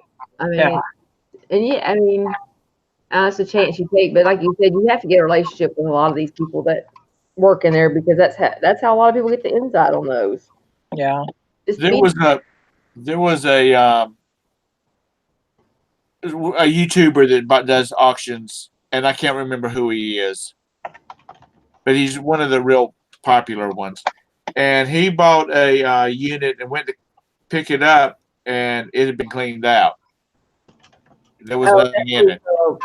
Mike, what was Voodoo Hunter? Yeah, I believe it was Voodoo Hunter. The Voodoo guy. So he had to go, or Voodoo, whatever his name is. He had to get the police out there, and he said he ended up getting his money back. Yeah. They looked at videos and stuff like that. It had to be an inside job. I see him asking about what if you found drugs or stolen property. Like drugs, I mean, I'm not going to call the cops. I'm just going to get rid of it. I don't want to bring it to my house. And the thing with stolen property is, well, how the hell do I know it's stolen? You don't know it's stolen. Yeah, I mean, the people don't put a tag on it like I stole this in 2012 or something, so I wouldn't know that. And that's the way I like to leave. If I found a gun in the unit, I'm not going to tell anybody about it, It's only what they can see that they have to tell them about. And the drugs, we have a dispensary at our police station, so I'll take every bit of it in a bag and go drop it at dispensary. Or what if it was like illegal drugs, like you found crack cocaine? Would you take that to the dispensary, or would you just get rid of it? I would probably get rid of it. Yeah. Right there. That's what I mean. Not like I found a bottle of somebody's prescription drugs. I mean, like I found crack cocaine and marijuana. I don't know. I'd probably just dig a hole and throw it in a hole. I don't know. I just wrap it in a bag and throw it in their trash bin. Yeah, I don't know. But I mean, that one Alabama unit we got, she had a bag full of Victoria's Secret underwear, still with tags, all rolled up. The only thing I can assume is she went and bought these and wore these. In my mind, that's what she did, and that's how I'm going to handle it. If she stole them, that's on her. It's kind of, you have to put it in that mind frame. This is stuff that she bought, she left it at the storage unit. You don't know any different. Yeah. Guns, don't tell them about them. Are yours. They don't know. They can't take them from you. But never tell them at the thing that you found drugs, because they'll confiscate the unit. And a lot of places you won't get your money back. Yeah. That's a big no-no. Don't ever tell them. If it was proven that you had stolen goods, you're going to lose the item and you're not going to get your money back. Yep. Yeah. So you just have to look at it that way. You don't know how they got it. You just know it's here. You paid for it. It's your property. I had a legal transaction. I bought this a legal way, and I don't know anything about it. And other than what it's worth, I'm not going to dig into it any more than that. Now, if I find suitcases full of crystal meth or crack cocaine or something like that, then I probably might go ahead and say, hey, look, you got like 8 suitcases in here. I don't want it. Yeah. That was a little different. If but I found a suitcase that had like $500,000 in it, I'm not gonna tell anybody either. hell no. Well, They what might was have the- robbed the bank, but that ain't none of my business. That's right. there was a guy down down in Atlanta, Cameron something or other, and I started. That's how I got connected with following a chain. I ended up knowing all of y'all, and he said he found We're sorry. $8,000, I think it was, in a storage unit. Yeah. He said he did not say anything to anybody about it. He just started depositing it into his, a little bit of cash along the way into his bank account. He said, I put everything into my bank account to make everything legal, but I didn't say anything to him because if you say something to the police or somebody about it, they're going to confiscate it and hold it for whatever reasons. And you're out that You'll money. never get it back, and it's yours. Now, with that being said, there was a case not too long ago where a guy got found $1 million, or it was a multi-million-dollar hoard of cash, and drug cartel's money. huh? That drug cartel's money. I don't know. If I just found something like that, I think I would have to call the popo and say, "Hey, The hell you say? because you know what? Somebody might come knocking on your front door saying, where my money?" You gotta find me first. No. I'll go off the grid in a heartbeat. Bye. See you. I will find a way. We got casinos around here. I'll cycle that money out. It'll be gone. I've watched a bunch of people at the casinos where I worked at. I know how to do it. That's mine. Well, well, actually, I sold her a lot of crap. There was a lady got busted. She had a yard sale every week. Not a yard sale. She had a big space at a flea market every weekend, and she would buy stuff from me, and they busted her for laundering money because she would just say that she won so much, sold so much merchandise, and this is what she made, and then just take all the crap to the dadgum Goodwill or whatever, just give it away. Yeah. So they busted her and about 3 other people Holy for cow. money laundering. Oh yeah. Which that's kind of a good way to do it if you don't get carried away. That's the problem. They get carried away. But I think that one thing that you're talking about, it was something about it was cartel drug money or something, and they kept it. And then I think the cartel came after them, told them, they offered them so much of the money. Was it like $10 million and they gave them $1 million finder's fee or something like that? Something like that, yeah.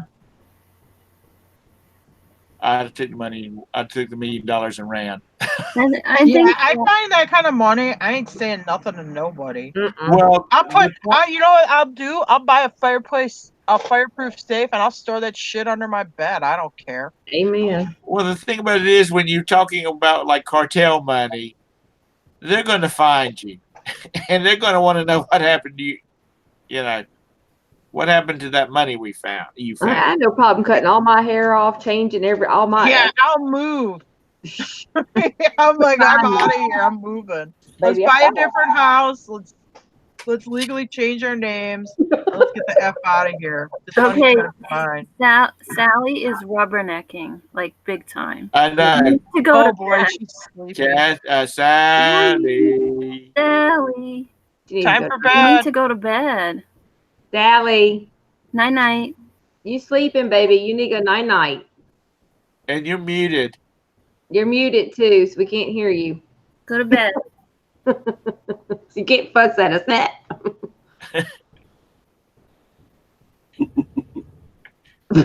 She's like, I hate you people. Yeah. I don't know. I thought we were having a pretty good conversation. I thought it was pretty lively, but we're putting Sally to sleep. I know. Well, a few times she did smile. Yeah. Bless her. But back to the conversation, Kathy and Marcella go from Kathy and Marcel to Chuck and Yeah. Mariana. Yeah, I don't care. You can call me whatever. If I have that much money, I don't care.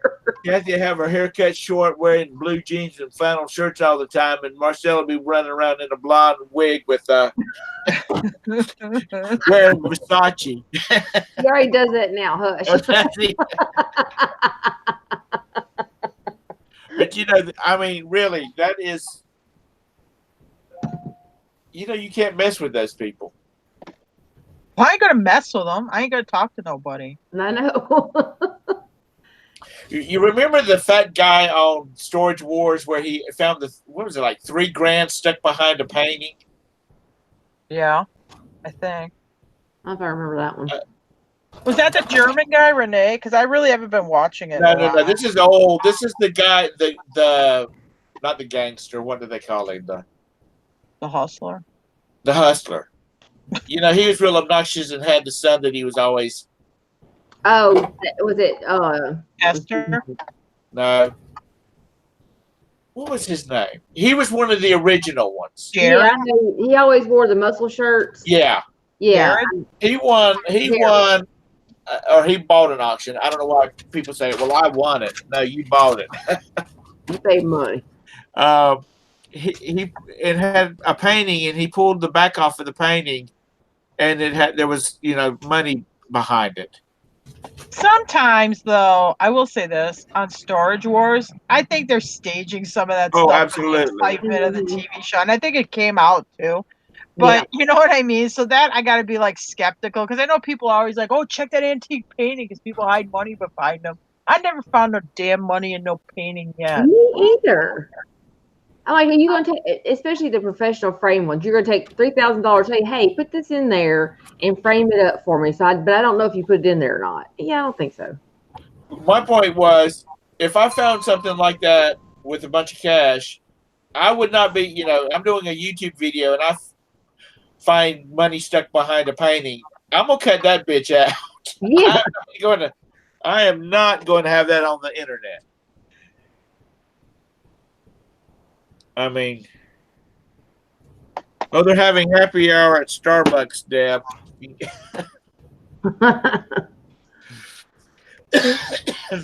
I ain't telling nobody about it either. But no, that would be.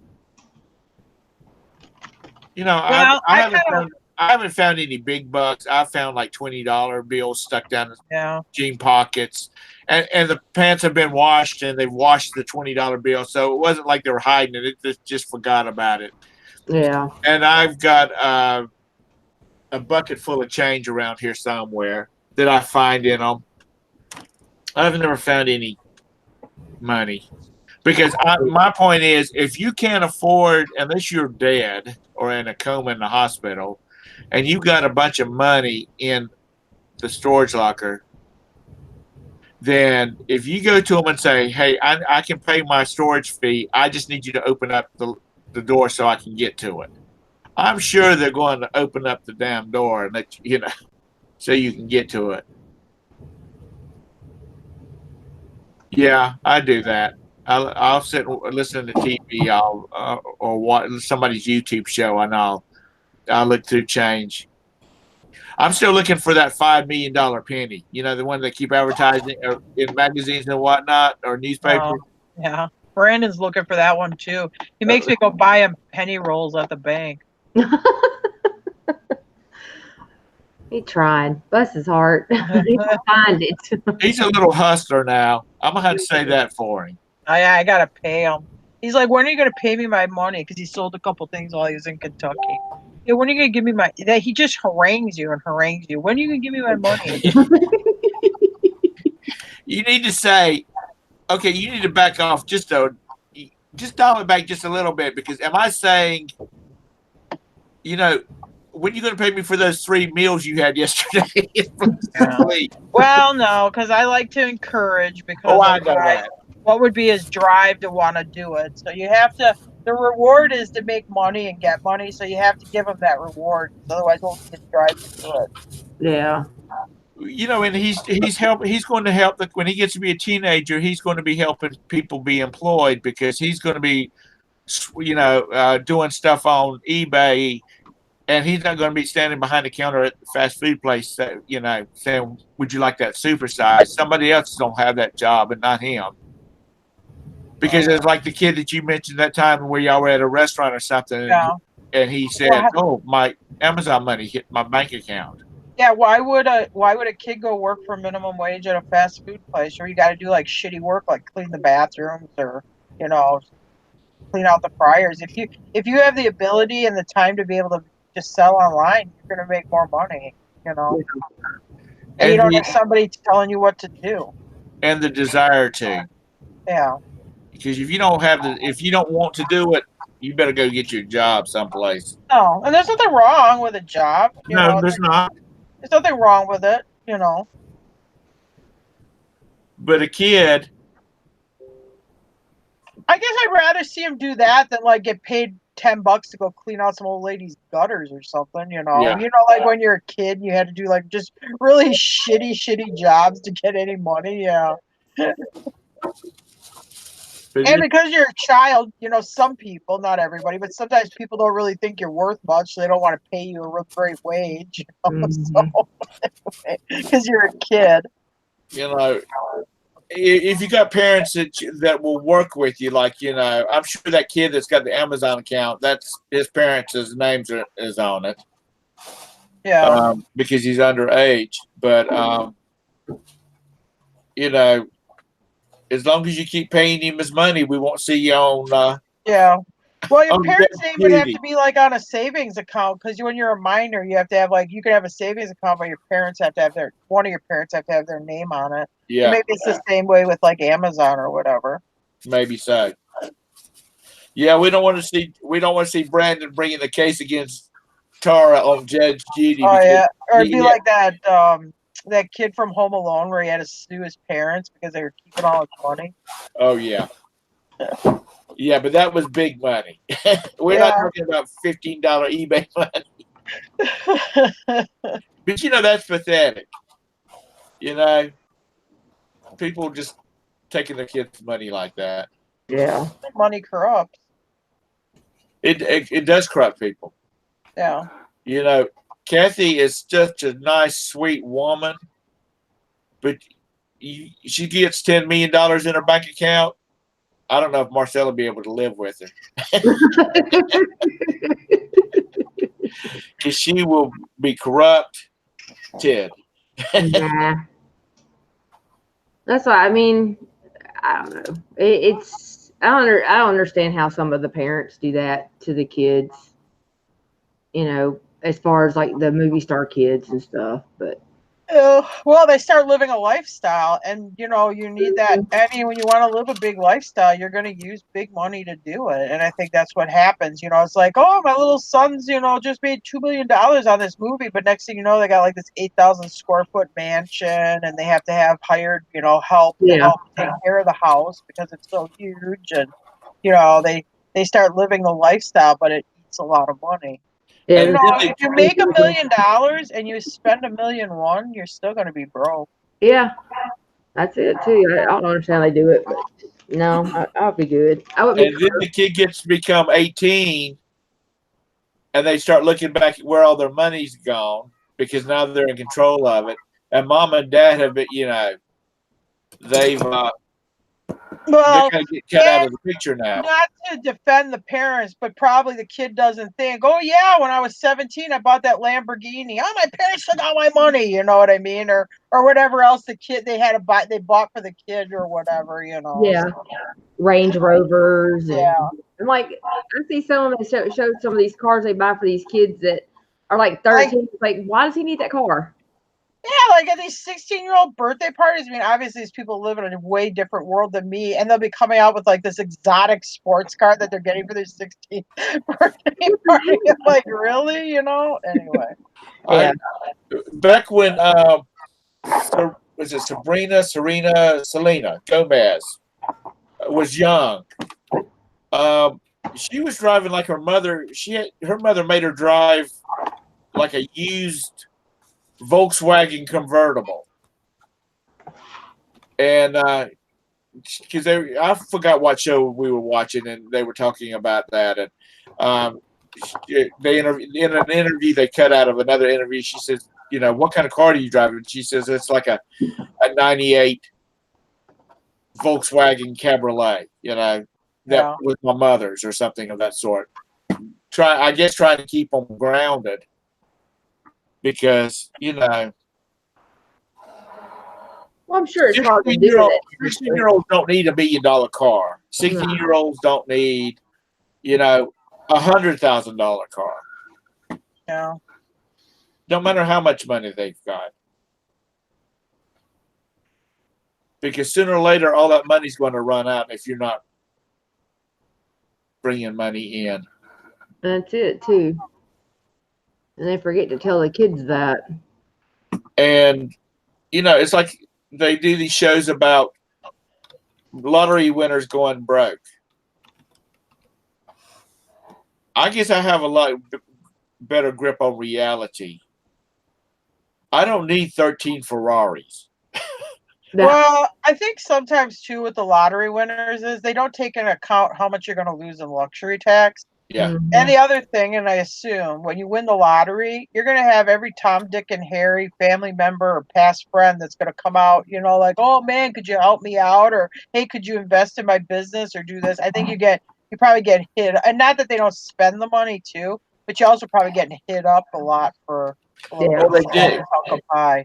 Because a lot of these professional people that help handle lottery winners win their money, handle their money, they're like, change your phone numbers.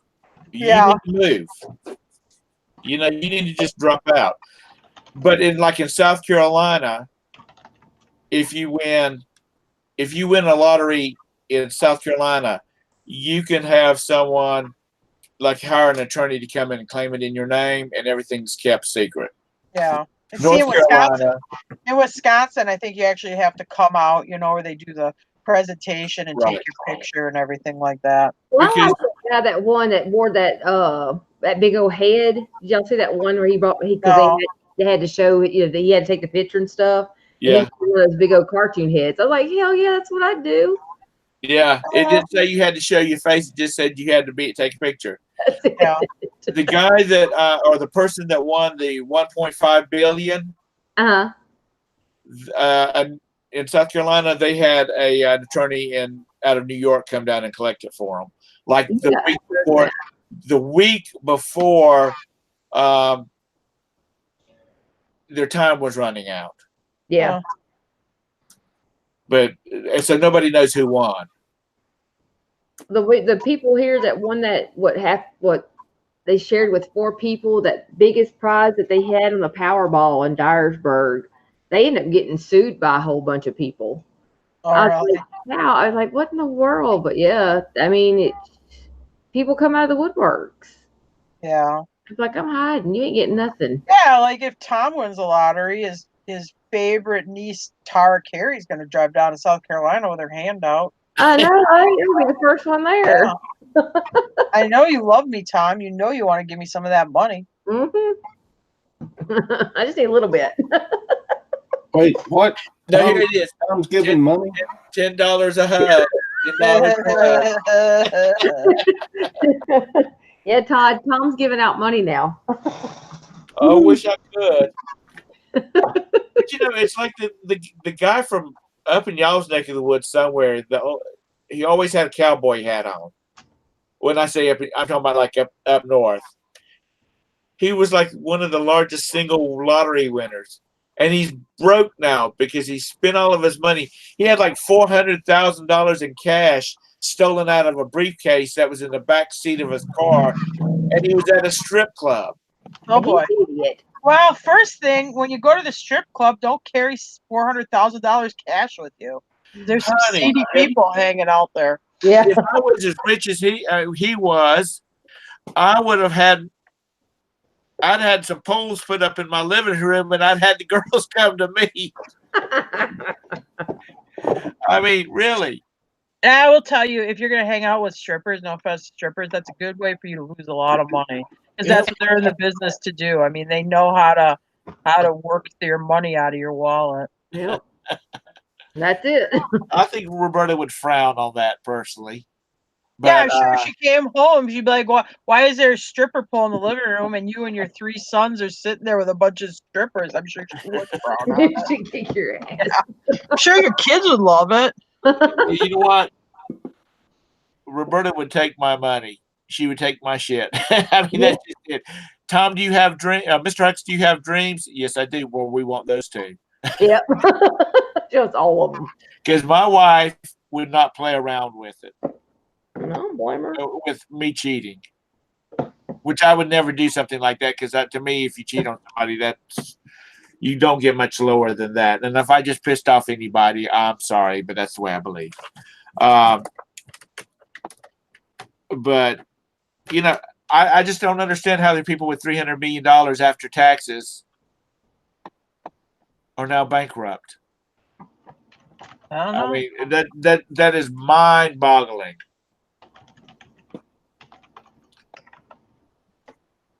I think I could make $1 million stretch for a whole year. Oh, and you have some people that's never had money or didn't have money, and they forget that there's other consequences and things that has to come out of that money, and then they start buying all this stuff and realizing, well, shit, I went too far, but they just don't have to manage the money. And it's just that once you get that, you're able to go buy these toys that you've always wanted, Right. all kinds of different things that they go out and buy, and your mind's not really thinking about it. You're thinking about that satisfaction right then. Right. And I just think that's all it truly is. And no one's really taught them that, hey, look, you got to save this money because you got a future ahead of you. You don't think about that. Well, well, hopefully, though, when you spent the money, you bought some good stuff. So when you go broke, you can just sell it. Exactly. But most people don't, though. And that's the crazy part. They'll blow it on stupid shit that no, I mean, go buy a house. Go buy you a car. Strippers and vacation. Yeah, you can't sell those things. No, you can't sell the stripper back. But there was one guy who bought 13 Ferraris. Okay, yeah, but at least you could sell them, I guess. At least you'll get back some of your money because you can sell the Ferraris. Yeah. Oh, they appreciate like hell, especially if people know that you need money. Well, true that, but somebody get a good deal, that's for sure. Yeah, I guess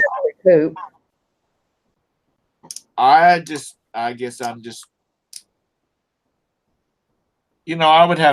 I would buy some toys, but I wouldn't want 13 damn. First of all, I can't get out in. Well, I probably could get into a Ferrari. I probably couldn't get out of a Ferrari. I couldn't get in or out because of my fat ass and my knees.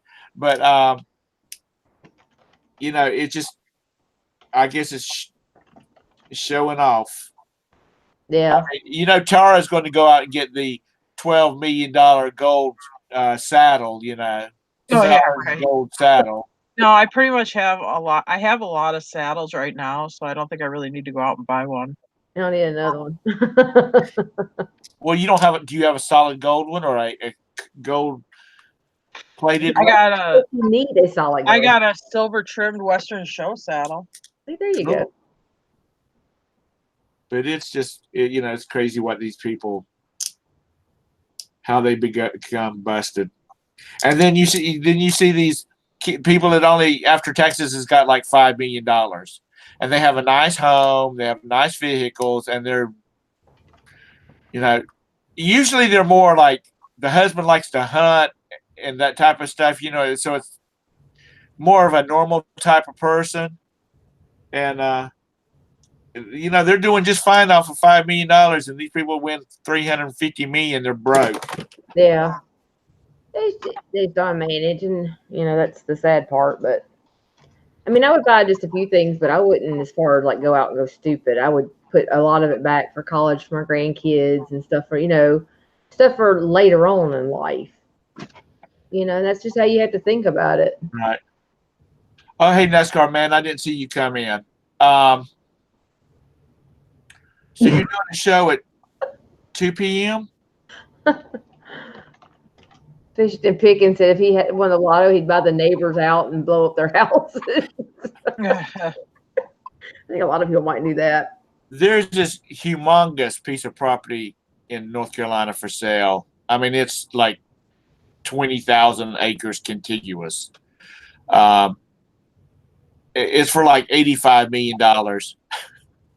Oh, wow. Said, back when it was up to $1.5 billion, which meant that you'd probably get like 700 million out of it, and then you got to pay 35% of that. So you'd end up with about $400 million. She said she was going to buy that and put her a house in the middle of it, Oh, God. so nobody could get to her. That's right.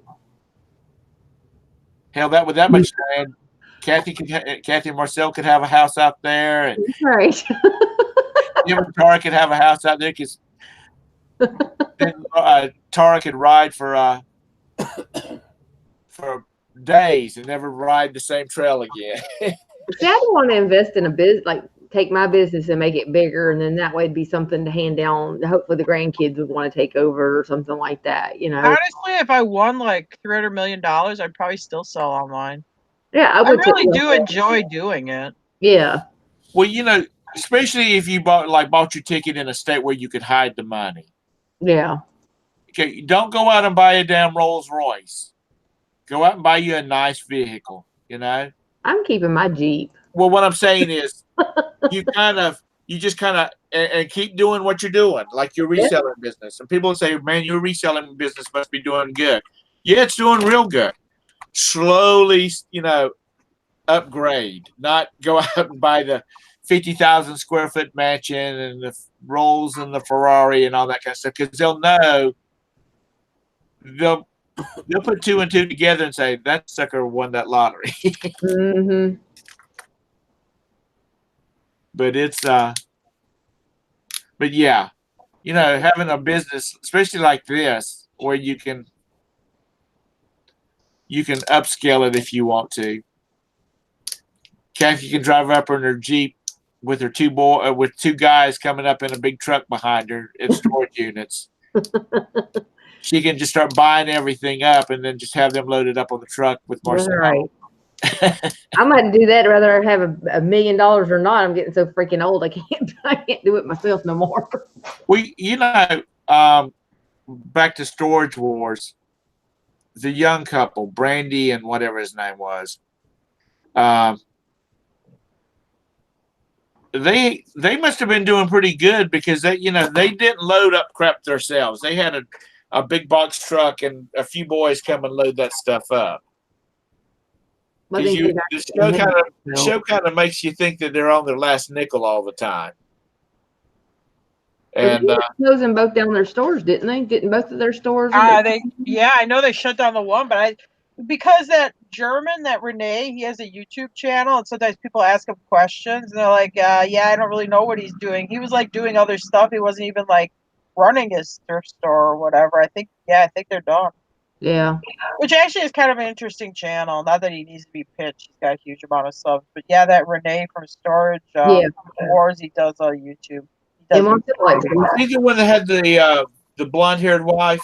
Yeah, with the big. Yeah, with the German accent. He has a German accent. Yeah. I mean, I just kind of like them. They did. I mean, in the beginning, they just seemed to be nice folks, and then by the end of it, they were getting to be assholes like the rest of them. Bidding people up and that kind of thing. Well, it's a TV show, though, too. I mean, you got to have a little drama, otherwise it gets kind of boring. Yeah. I like Renee's long-haired dad. Oh, yeah, that Gunther, the musician. And didn't he, play with, some famous bands, too? I don't know. Yeah, I like him. He's funny.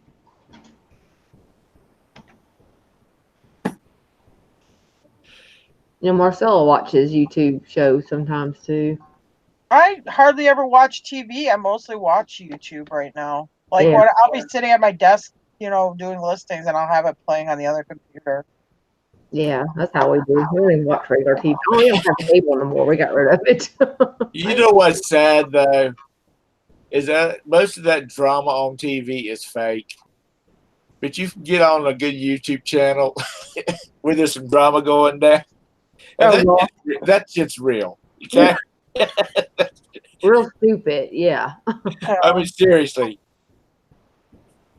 Yeah. Nobody's gonna be faking a bunch of drama with 900 subscribers. Yeah. Well, I mean, if you think about it, I mean, they have to do something because you've all bought storage units. If you had a show where you bought 10 storage units that were mediocre or not very exciting, it'd be like, this show blows. You Yeah. know. So But gotta do something to jazz it up. but to a reseller, when like in that show when they'd start going through lockers and they would say there's nothing in here. But to a reseller, you're thinking, man, there's like $2,500 worth of stuff to be sold out of that thing. Or Yeah, but we're a small demographic of that population that's going to watch those shows. You have a lot of what I call regular people that are watching it for the excitement of the find in the show. Yeah. But Pawn Stars, totally, a lot of that's totally fake. yeah, There's an auctioneer here. I've been to his auctions. He was on Pawn Stars. He said they contacted him. He has an Etsy and an eBay store. They contacted him off of one of those two stores. I can't remember which. He actually did a YouTube video explaining how it went down and how it was kind of fake because they had him bring an old like antique clothes iron, like one of those white gas clothes irons, those antique ones. He goes, well, I could bring something better than that. No, it has to be that. He goes, it was so fake and so many takes. He goes, it's just totally, they act like, they make it look like he just walked in off the street, but he didn't. It was all arranged and everything. It's just kind of really fake. But anyway, it's kind of interesting. And he doesn't do much on YouTube, but he did do a video explaining the backstory of how he was on Pawn Stars. Oh, wow. Yeah. That's interesting. all right. Well, it's 11:11. I'm going to shut this down. I thought I said I was only having to do it like a couple hours today. I don't know who's going to do it tomorrow. I can't do one on Friday because my wife works from home, and today is Thursday, isn't it? Yeah, I'll do one. Yeah. She works from home, and she's on conference calls all day long, and so I have to be quiet, so I don't do them on Fridays. Yeah. And I don't think I'm going to do a show tonight. I think I'm about YouTubed out for the week. Done. Where do Don't you blame me, Tom. Oh no, what are we gonna watch now tonight, Tom? Good I one. know. Is I'll there a think show on Thursday night? I'll think about it. I don't know if anybody has a show on Thursday night, do they?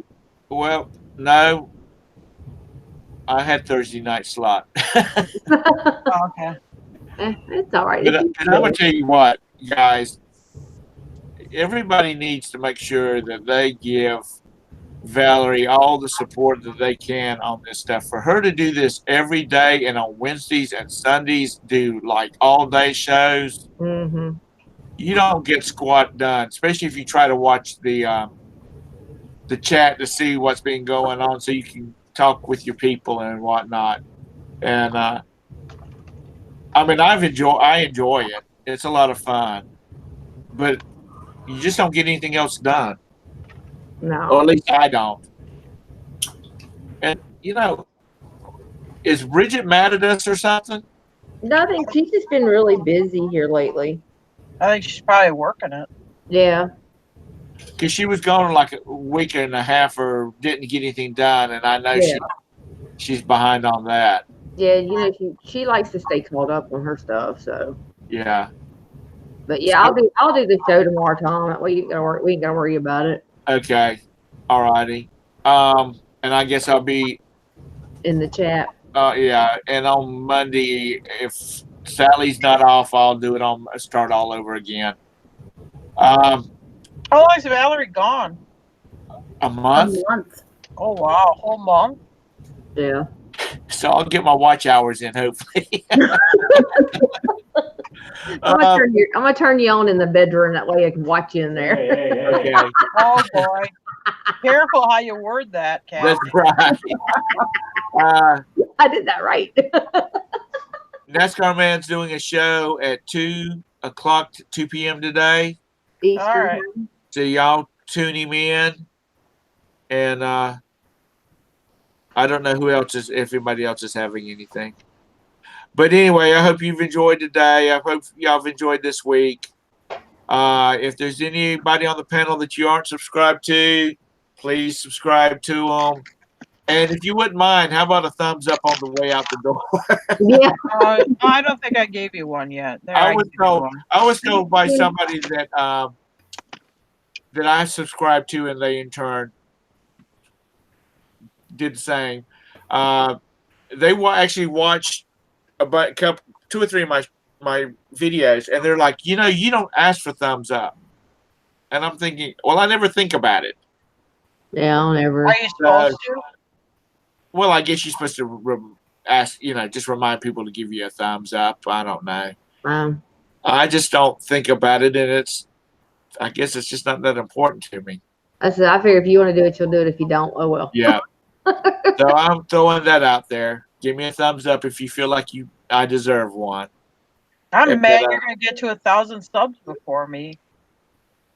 Well, I'm working on it. You're going to get there before me. It makes me mad. But you know what? I have a little bit more free time than you do. You're trying to move. You got a husband to manage. You got a child to manage. 4 horses, 5 dogs. God only knows how many geese you got. You got a lot going on. 4 geese. No, it still makes me mad. I'm competitive. Tom's going to get to 1,000 subs, and we're still at 650. I thought you were going to say you had 1,000 pets. Oh.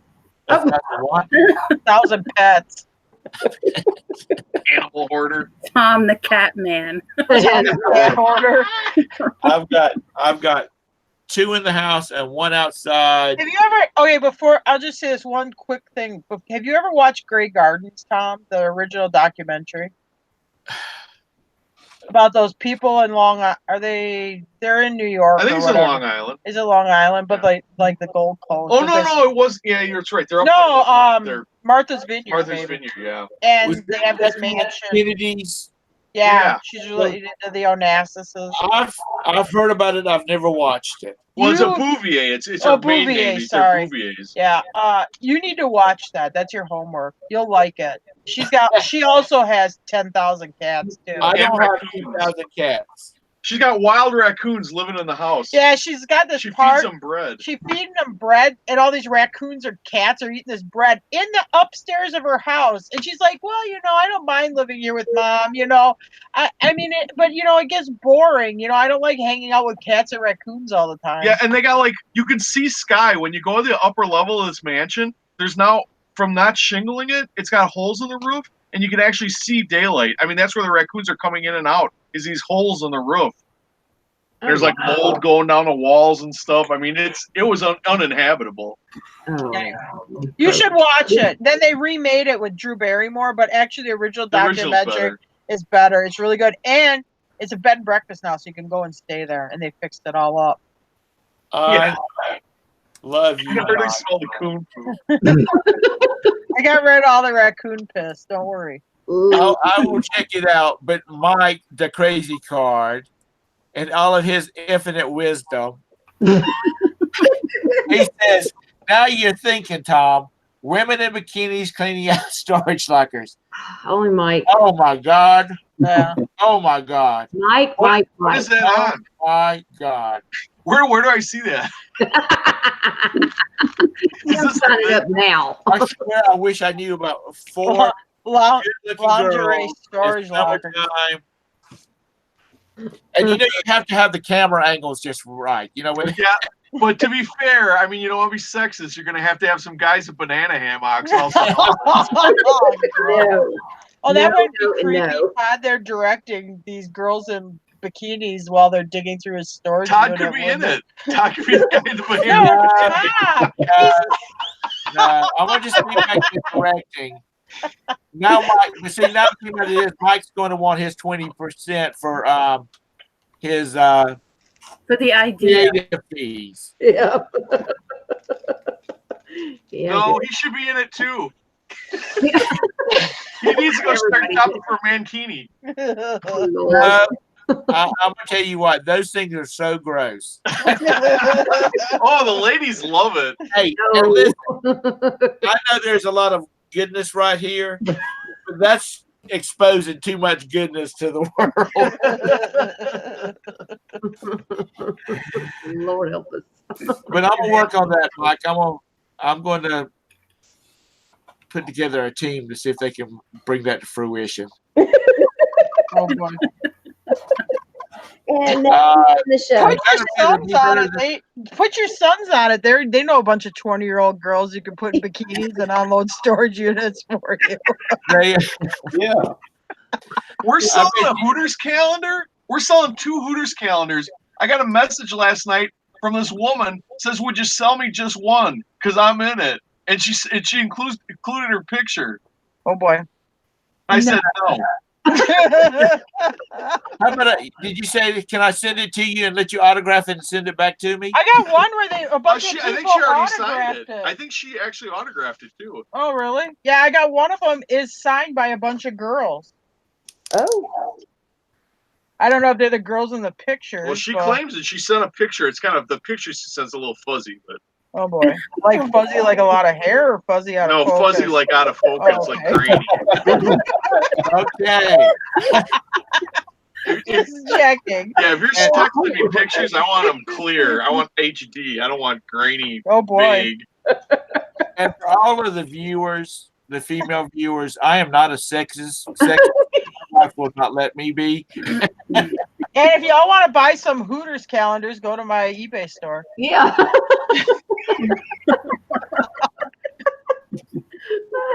Yeah, get those pictures of those fuzzy-headed women. Well, no, the calendar pictures are good. It's the one she messaged me on eBay. Well, she's probably quite a bit older. These are from 97 and 98. Well, Ooh. Yeah, she'd probably be in her 40s by now. Oh God. yeah. Yeah, she's old enough to drive.